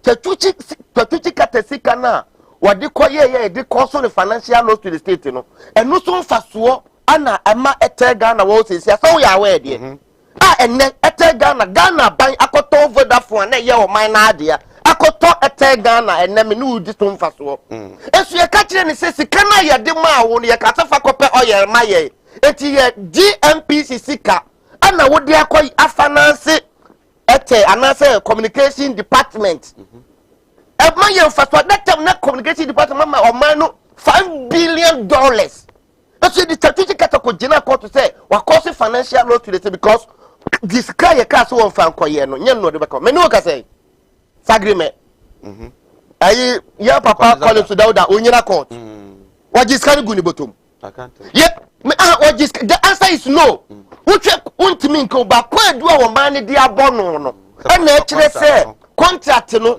ye ka se fasika no ye adwuma wei na emom say ni na akoye yanka so wa disika but ye causing financial loss one man ni anna ho anya adwuma ye de man no nti say ye ndi sitam ana say you will be ana see you will be no de etimi ka say wa ye hweham ya wa mana baka ndi etimi ka but ye MPP tam dia ye ni evidence baby we ye ne say wa reason e chena beba na akufu adugina bunu is no ka say maclear no nyame ne ya dana se Ghana for koto waba ema yenya executive president na yenya democratically speaker of parliament omu nyina ni political party baakum anka sa se we kedru ba bia duro yida so me say request ye come speaker speaker ne pa obeka say magia to pa onye ntum yenya ne hwe ye mo no ana meboa NDC tam kanu kure oti say ye hunu NDC tam say asembia ba ye ne ehunu say minister ne ho bawo emu sa madam rice when he Rollins die no so obeka yeah oti say ye ka say parliament at committee oti bi da ye wo problem ye na oseye je adwoso former MP ekra emu wa MP so obeka ekra emu about 20,000 bags ama emu na mu 2,000 botoni beduru ya na mu nim oti say ate ba partisan because that time now the speaker of parliament no ni abane ye one NDC time no speaker of parliament ni abane ye one but say no speaker of parliament ni free opposition ana abane no so wo ho ana parliament no so aboso eti enya kwotena se ne de ade beto no ma wo wonni kwan abane no wo di otwini be wurawura parliament nsemu nti democracy na ya practice no ba bia kodu no kosoro na ade suade be ma NDC MPP enwoma mu se ye de tumi hye wo mo nsa o mu yi wo mo personal interest se mapa ne kasa wo kan ya tanya ni kwati ye entertain se adatam na wo pentem age wo man ne nkwa nti na me de ka na wo pentem age me nkwa no ye example say because of wo pentem age wo fata nkwa nti o se wo so fa ho na wonim say action and inaction it fueled by a motivation so you are aware oh me ba TV so e bi kwa maka kire me ga bi say na hwe me wo TV so nti me so ba hwe me ti me ba no ga ne hwe ba hwe wo TV no so nti na wo frɛ me a me ba nti ada ba frɛ me a mamu say wo ba bia hwe me TV so na me de akwaje me san ba no kra me pa me mba contract ne ba na ye pentam say aduo ne be ba no na bia me ga sample but bia about 90% sure say motivation be say oh ye credit we ba ye benya percentage we na wo so nti ye mfama we ne yemra eni ho ana eni ho say wo hota enti ye all pentem no bia na ni motivation so e wo ho enti na ye mpan life na wo save ye because ye dia wo na wo bisa say wo born ho mo gena kinye bia ni ho ye nim so betimi aye nti na ye de star position ne ma no okay but o tieni yo enye se wa anya ade enu ntina ye sacrifice no ba ye wogidie wonimu no eti na ye di position ne ma no na ye di position no so ma no se ye ma ne straight out meboa se ade bia wo ye bi obedi no kora de ama wo man no eti de ye expect se wo be ye no koye wo se so asotwe ye den e ba ne so because on man no ye nyina ye ntimi koye minister ma ne nyeye ye nyina ntimi ye DC yi ma ne nyeye ba ye hwehwem even within MPP no mu kora no ye hwehwem ni ehunu se we be ya de asin we say thought ase enti wo be ya de ne de ahye wo nsa na de na wo ye no wa ya konanim na koye sabi brother sa kutire bi na enti enga sa kutire bi na da wo nyina ye tuntum abra fufuo ka ho well okosia parliament no wajatum se anko PPA anko cabinet ama for parliamentary approval ena wenya an advice from the attorney general who is our legal advisor. Yes. Sir Mike, we a teacher me bo. At some way, power young fan one by one. Sir, menka say and yen could bad yes, papa ye can ye no crepa, and ye a woody. And you say on many sika billions of dollars. Not parliament with the parliament to cry the infantry cabinet in new she. The minister no, so would the BB call would take action beer. And yet a cabinet approve across the parliament too. My minister kwan says a Drew Bribia a more dinya and 10 times why here BBC emergency situation sir. And no international contracts. I think that we are mom fellow of mommy. Lawyer we are omo rezi kakra no akwakoye the attorney general legal advice biano amemo. But all in all, I think the call for the minister to resign or the president to sack him no, and they say parliamentarians na say will be trouble under oath and also I say we can be no correct. Or catch almost say in fact the best of his knowledge no untu asikabia emfa emma shake. But almost I will say what you ask the magic am on one quarter refund. Say Michael, Miss Lewo.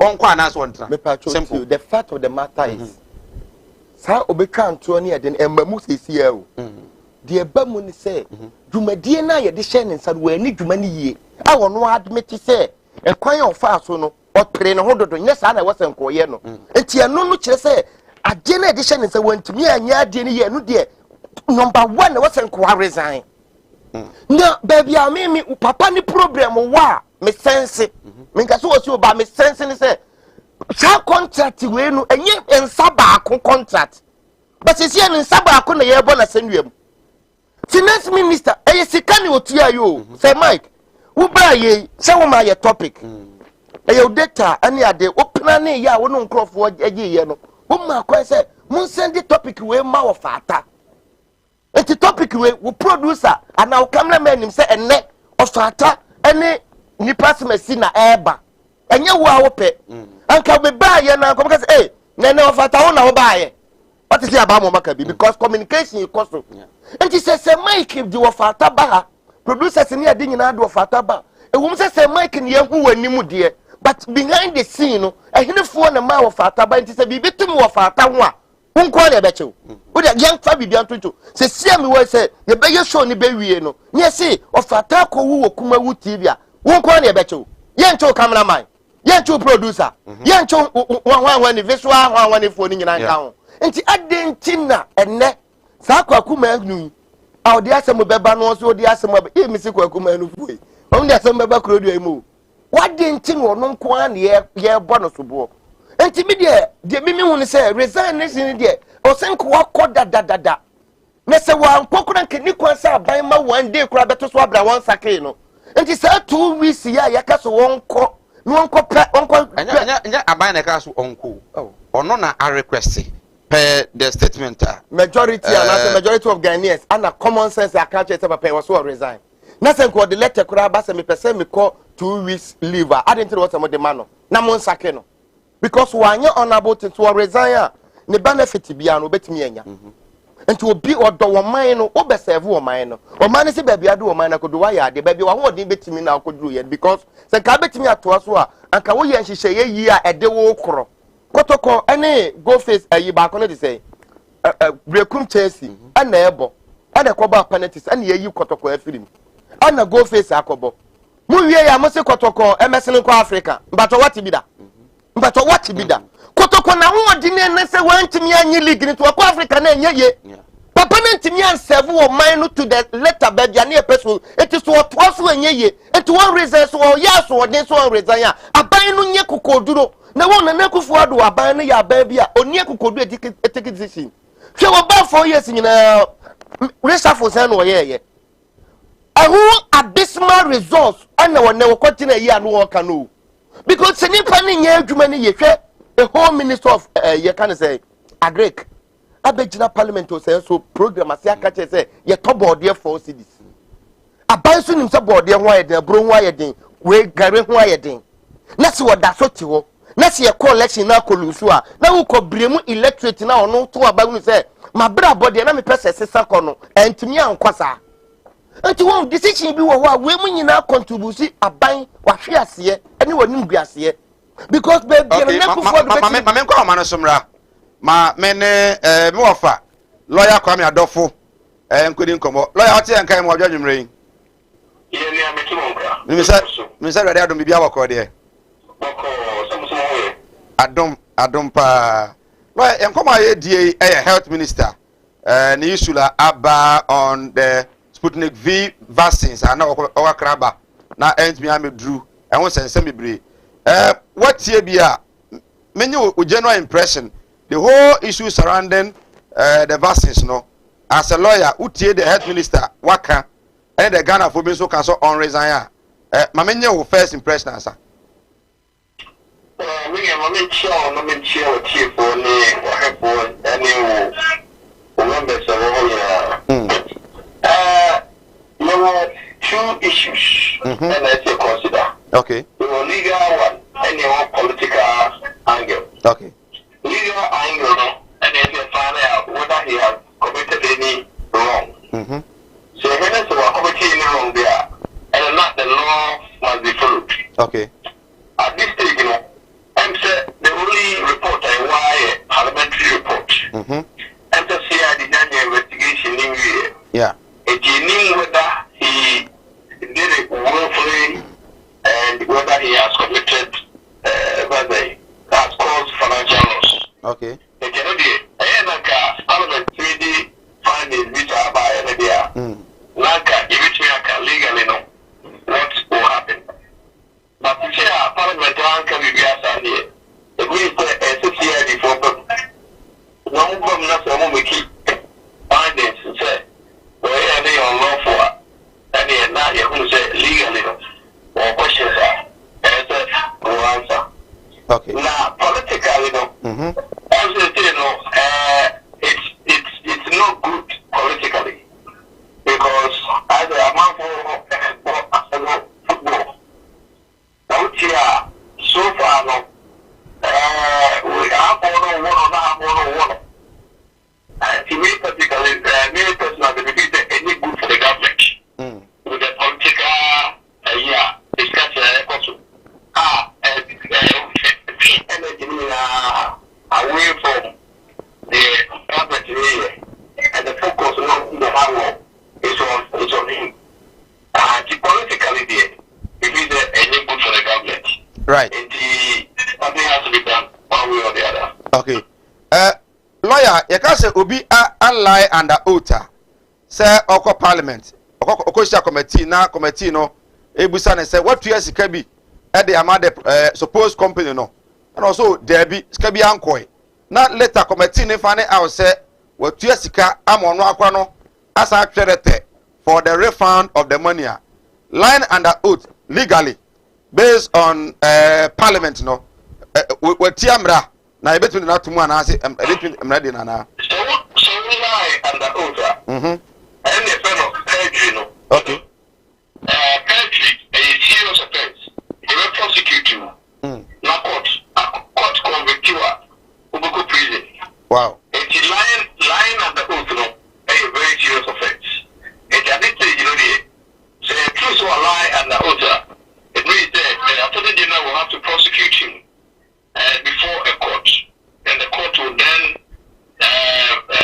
make a decision whether it is true or not. And it's a court will make a decision and the court will lie and the oath there. Then it's perjury. After the court retro foundational and not to foundational. In accordance with what the law says.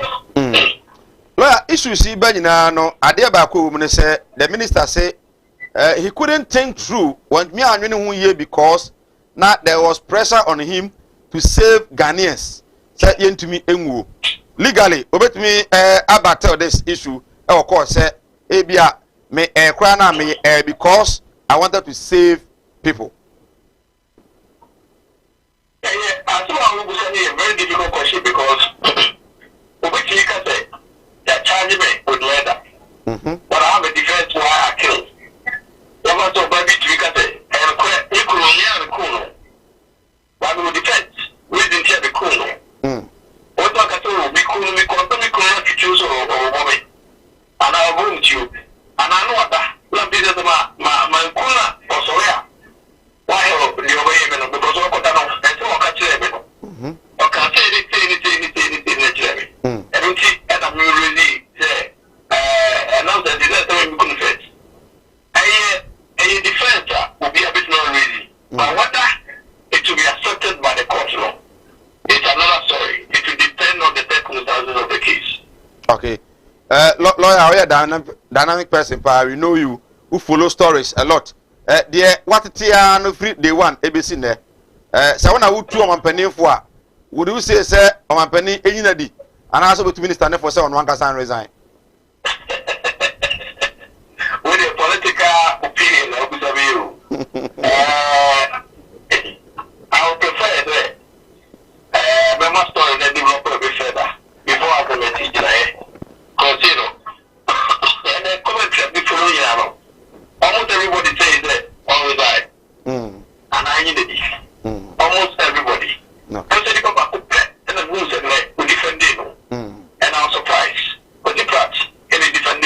Okay. And I was very surprised. Because one because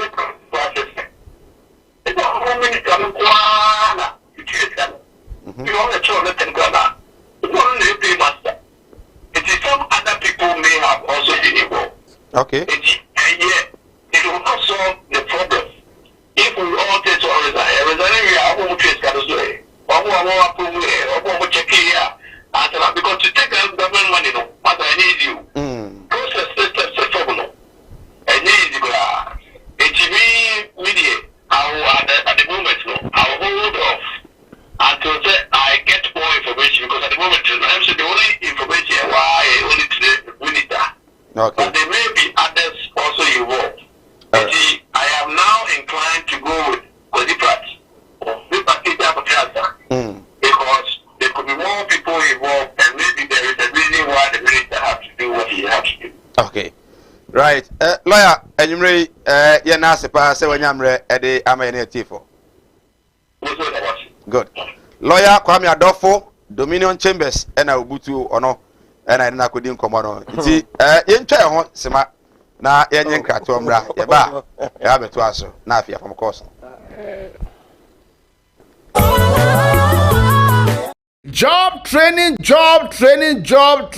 Kumawood Training Institute. Say there, yasan at the baby for frokra, and a eba, yasuansa no juma bebre, na de yadi by dear, a yaduchum, yanyan wo baby ada, way a for frokra.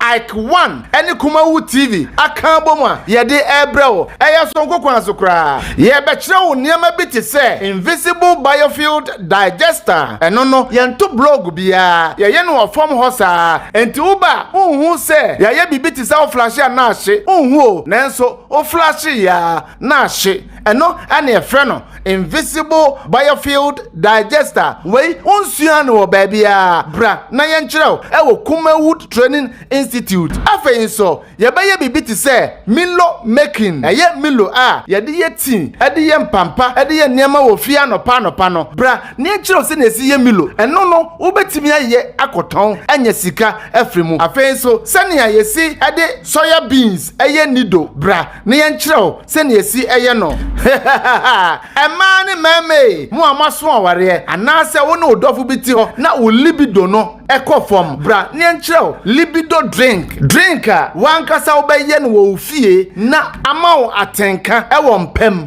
we die emani mema ayasem de pa bra ne nkyerɛ wo kama pa infertility drink eno nso emana muntimi nwo ana mema na mutukosua nso muntimi nwo no bra ye kyerɛ wo natural drink a wo bɛnom na ama wotimi awo ba ensamude we die yenti bi da Kumawood Training Institute wase bra ni amfa da kopɛ enkyerɛ osa nema we nyina afei so yenuanom ma ne mema mu yusu aye liquid soap ane shower gel e wo fie no momra ye bɛkyerɛ mo se na esiye no pa liquid soap ena shower gel we nyina no wo betimi aye akoton ayusu bi wo fie ama onya sika bebre afei so car tracking device installation we enso ya de a aye bibikitu abia wo de bo kam ye kyerɛ se na esi de bo kam ana moto so se na be ya obi bi pa bia woni gi akyire pa no entimi nyira emfiri wonsam brane enkyerɛ wo se na esiye no saa niema mako enkuno ene de keke ka ho bonus nyina ka ho ye kyerɛ ne age usika kitwa bi eye 300 Ghana cedis pe eye kan sika 3 million no me pa chow mensene ebi ma obia fa wa de kuta uba bedru ya no oba abaye registration eye Saturday 14th August mo ne da etoso edunan afiye mo ena ye sa dwumade wo ye oba wo ye bema wo ye panyini wo ye akora obi bia betimi aba abesua bi eno ntifa number na ada screen so no na wo de frɛ yen na ye ntwere wo din keke na fa register emfa mount eye 0244294066 0244294066 0244294066 me pa cho frɛ na ye register emfa mount afei so numbers a egu screen so nyina no obetimi afa na wo ne yen akasa o se Kumawood Training Institute ensano juma ahemfie beye butu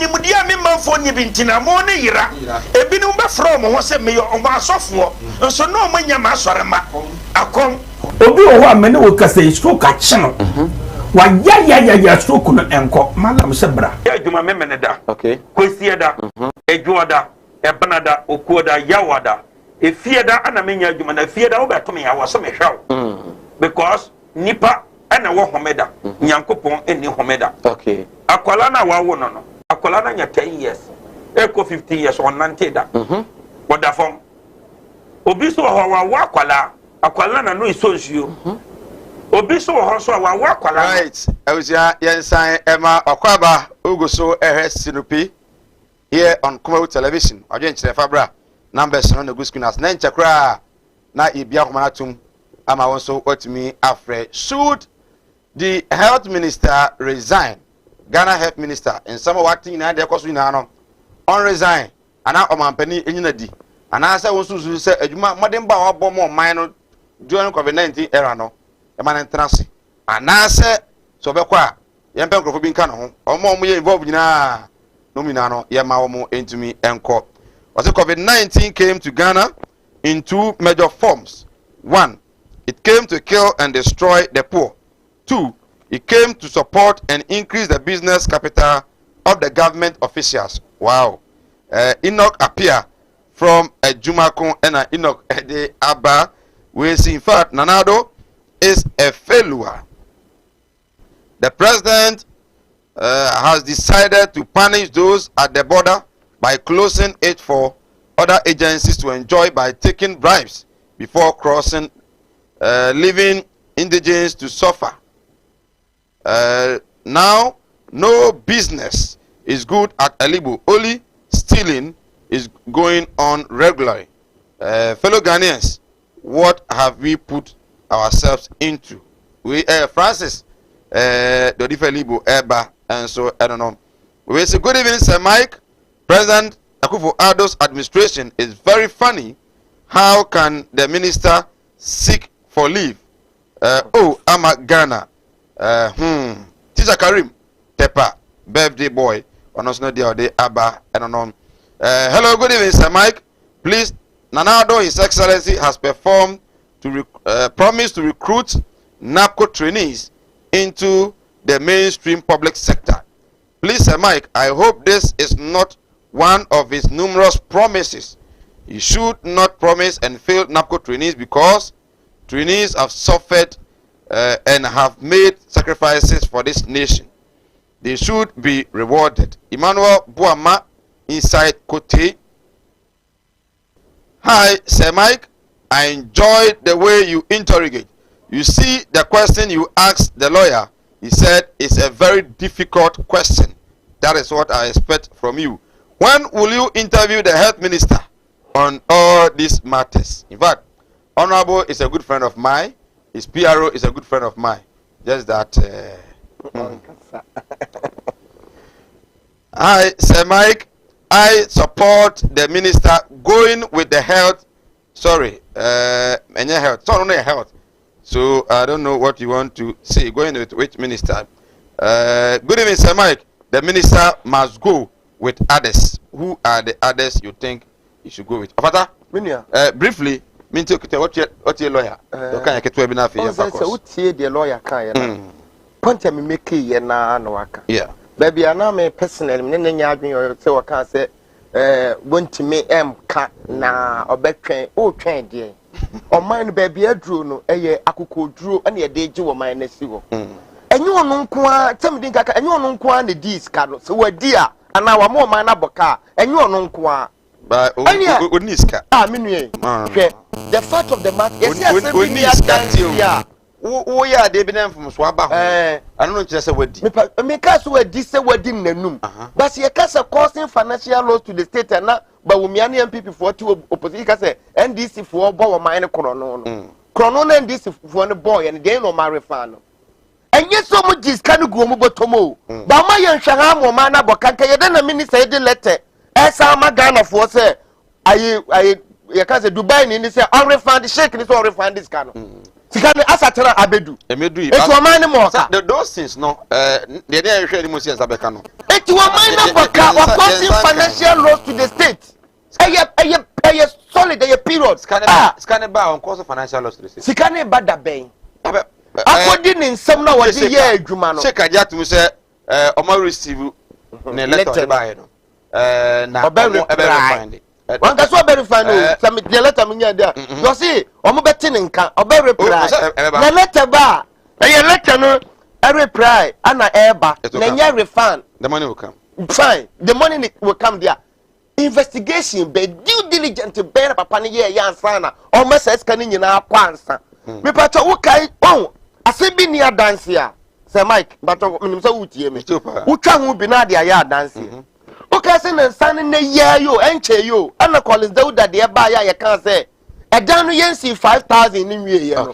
200 million yakọ attach ya kura betua bi aban mu nipa fo ka se ade ne dan nyina yenhunu ye ne yetua ska ne nyina ma contractor no me pato me bo na sampa eti enfumso ada obi ye ya wo de bonus no ade ne na wo ye the same fumso no eti ne pa fo se ko se adua ye on resign na say ache e wo se Simon ko resign so on resign at 24 hours aban no akufo do aban onyi nadi na yan free finance minister so any wo nyi onu ko wo mo matwa ho ahia chief director no waka hu bio mumi ahoma na ntuma me chief director ka ho amena so lines no network 0202668461 0202668462 the question we are asking and it say finance minister on resign on penyin enyadi ana say emane ntra ho bi say wabo man no ana say wonu say okode a enye ono nko a emane ne nkrofo bi enka ho enko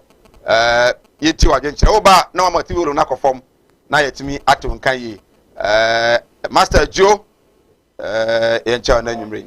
Hello, good evening. Hello, good evening tonight. Congress ni.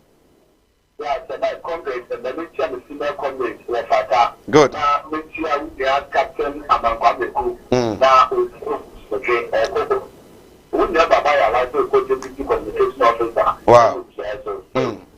I'm just tonight, and you're not a course about women now. And then she said, bonus, I'm going to go about being good for people.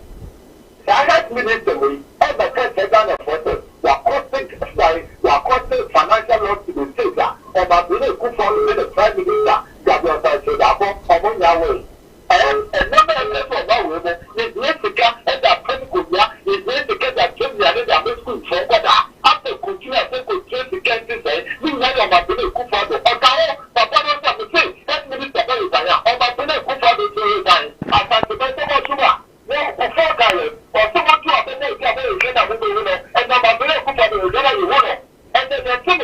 okay. Yana see. Okay. Yana see on resign and I say on trial. Hello, good evening. Hello, good evening. We need to show your friend your ring. Yes, sir.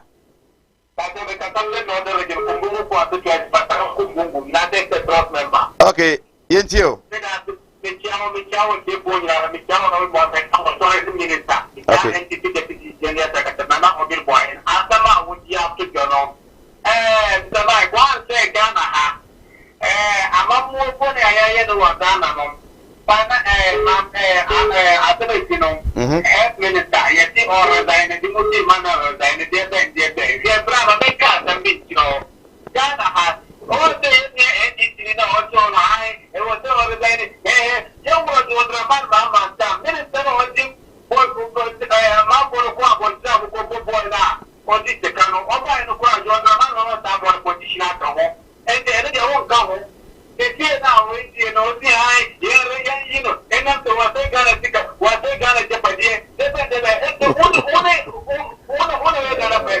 Okay. Right, and so me da say health minister on resign. Waba juma e ma ntra ho. Ana say o ma bani nyinadi.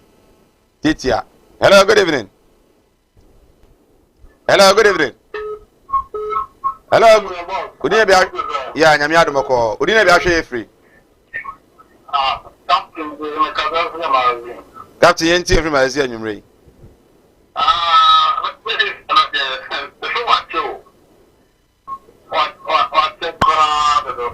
Oh, sir.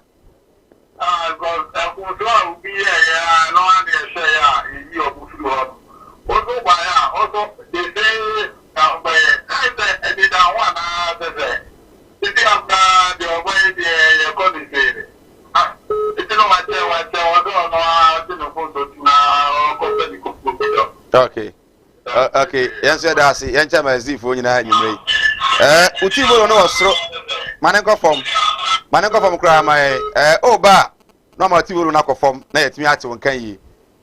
Yeni nkomo. Hello, good evening. Udi na bi ahwe ye friend nyumre. Okay. Okay. Yentio. When you are talking about here, I get it in here. I'm also worried about my I'm sorry about that because I think I'm waiting. What you have to know. If you want to worry about that, I'm watching the question and be a bit more dominant. The question is drama. I give it a down. That is what it's idea. I think we don't get it. Put it as we are getting as a this is something. One way or the other. Let's see you say. I was there. Okay. Right. So, me da say, hello, good evening. Udi na bi ahwe free anyumre.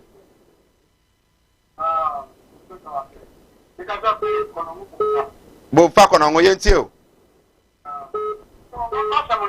Mhm.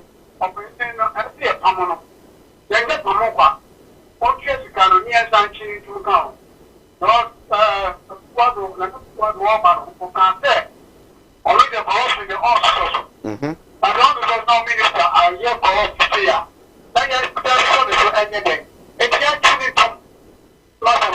Okay. Yeah, na see. Also with me abem. Hello, good evening. We didn't have a friend nyumre. Mankasim, udin. Mohammed, you tell me Mankasim. I got point to be again and Yakura. I think you'll see the okay. At the point where you're working with the one from and another Fadumba. Only get there and don't know what the education was because again the free and water. If you go to them, what to Achina, will be the cause where I was in this report or Kazakata. If you can affect the kind of the it's the matter. If people are fancy come with your gun and all those. Don't think you will win that film for baby. Don't forget that. If you education was the book, let's get together. You two will school, you also I will. And one made that you know why I don't will be that. No one be a king, yes, no. What much is Kagana? You said because you don't know baby. But the book we have, you get you up with them car. Can't blame from this time to come up with the baby. Yeah, you're a to love woman. Let's come on. Okay. Yeah, that's it. Yeah, chairman magazine for me. Magazine for a chairman. Me for watch it. Magazine. Hello, good evening. Karim Tabako there. I know what you my hene. Amen. Amen. I know what you not the hene my. Good. In fact, the whole minister, one king contractor, I don't know what you and our child contract, they cannot send us a power. Also, Ghana for now, the idea. And the contractors are moving to the public place. Then they declare that they are also doing. The better don't money maybe, or more maybe. And then an also, I said that we're teaching the report. Not yet, they do have it. And now, it's more much time now, and that's what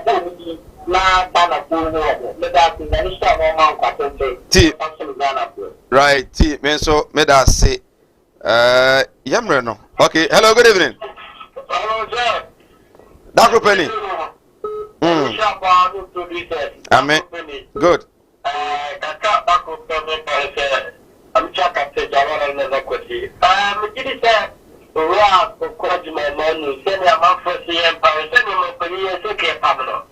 Because someone remember the Zawai Kura, you will cross on Yahweh. Understand that so again, pity or go to your company because of Kokoti manual failure. So, failure, never can say, because the company never can failure of my Ghana and no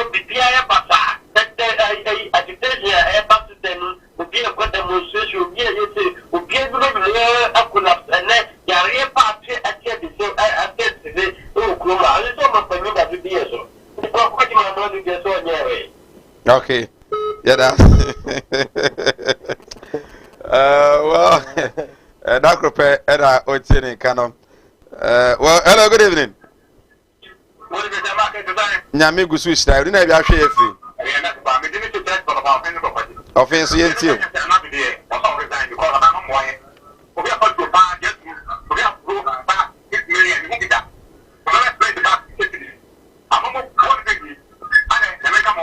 All right.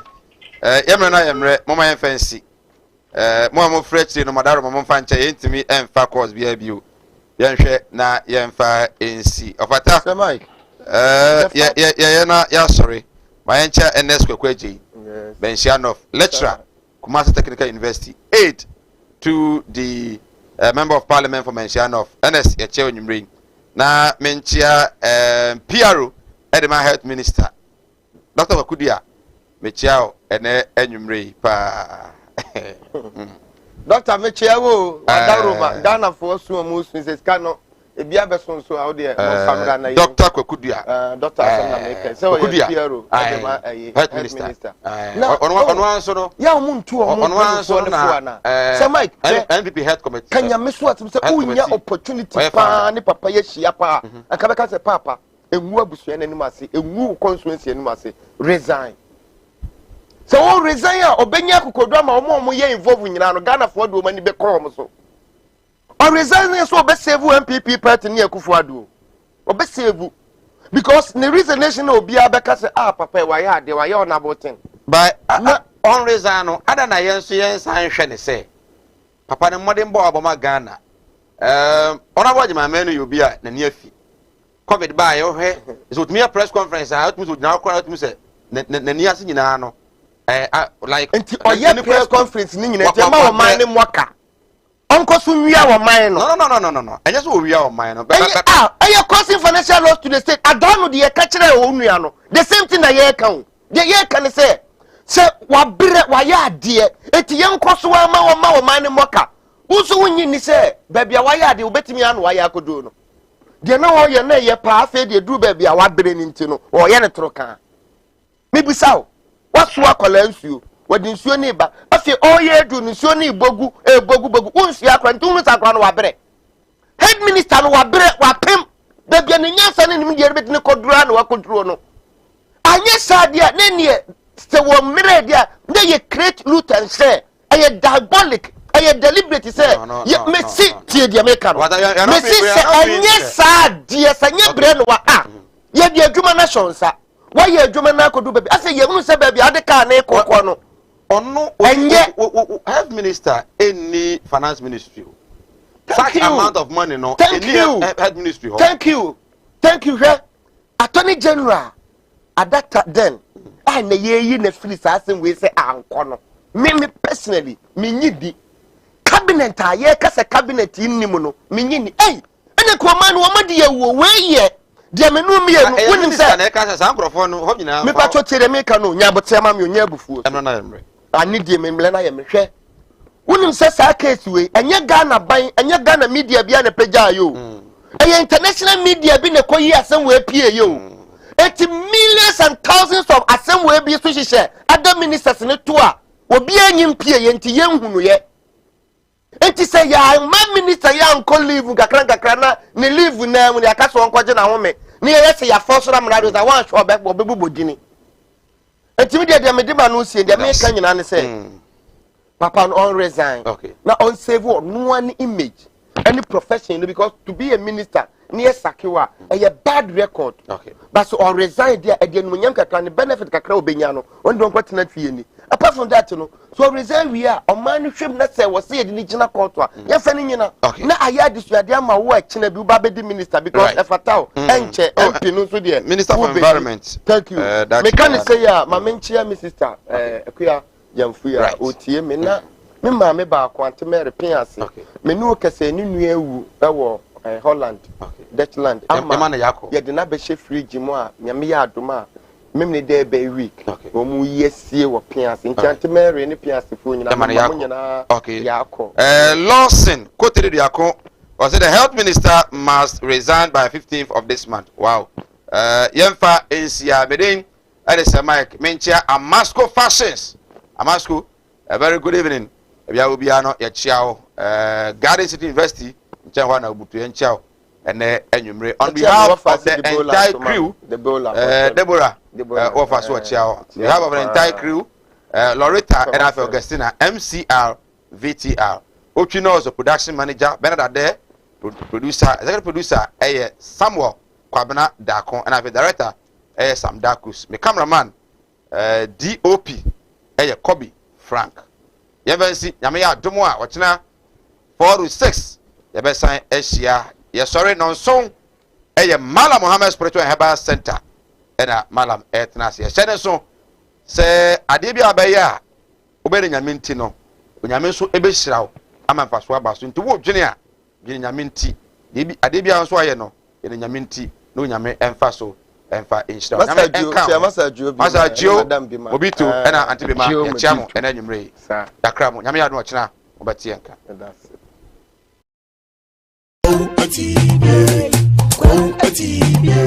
animudia me manfo ni bintina mo ne yira ebinu be from ho se me yo o ma asofo nso no mo nya ma asorema akom obi o ho amene wo kasa stroke a chino wa ya stroke no enko malam sebra ya adwuma memene da okay kwesi da edwoda ebenada okuoda yawada efieda ana menya adwuma na fieda wo beto ya wo so me hwaw because nipa ana wo homeda nyankopon eni homeda okay akwala na wa wo no akwala na nya 10 years eko 15 years on nante da wada fom obi so ho wa akwala na no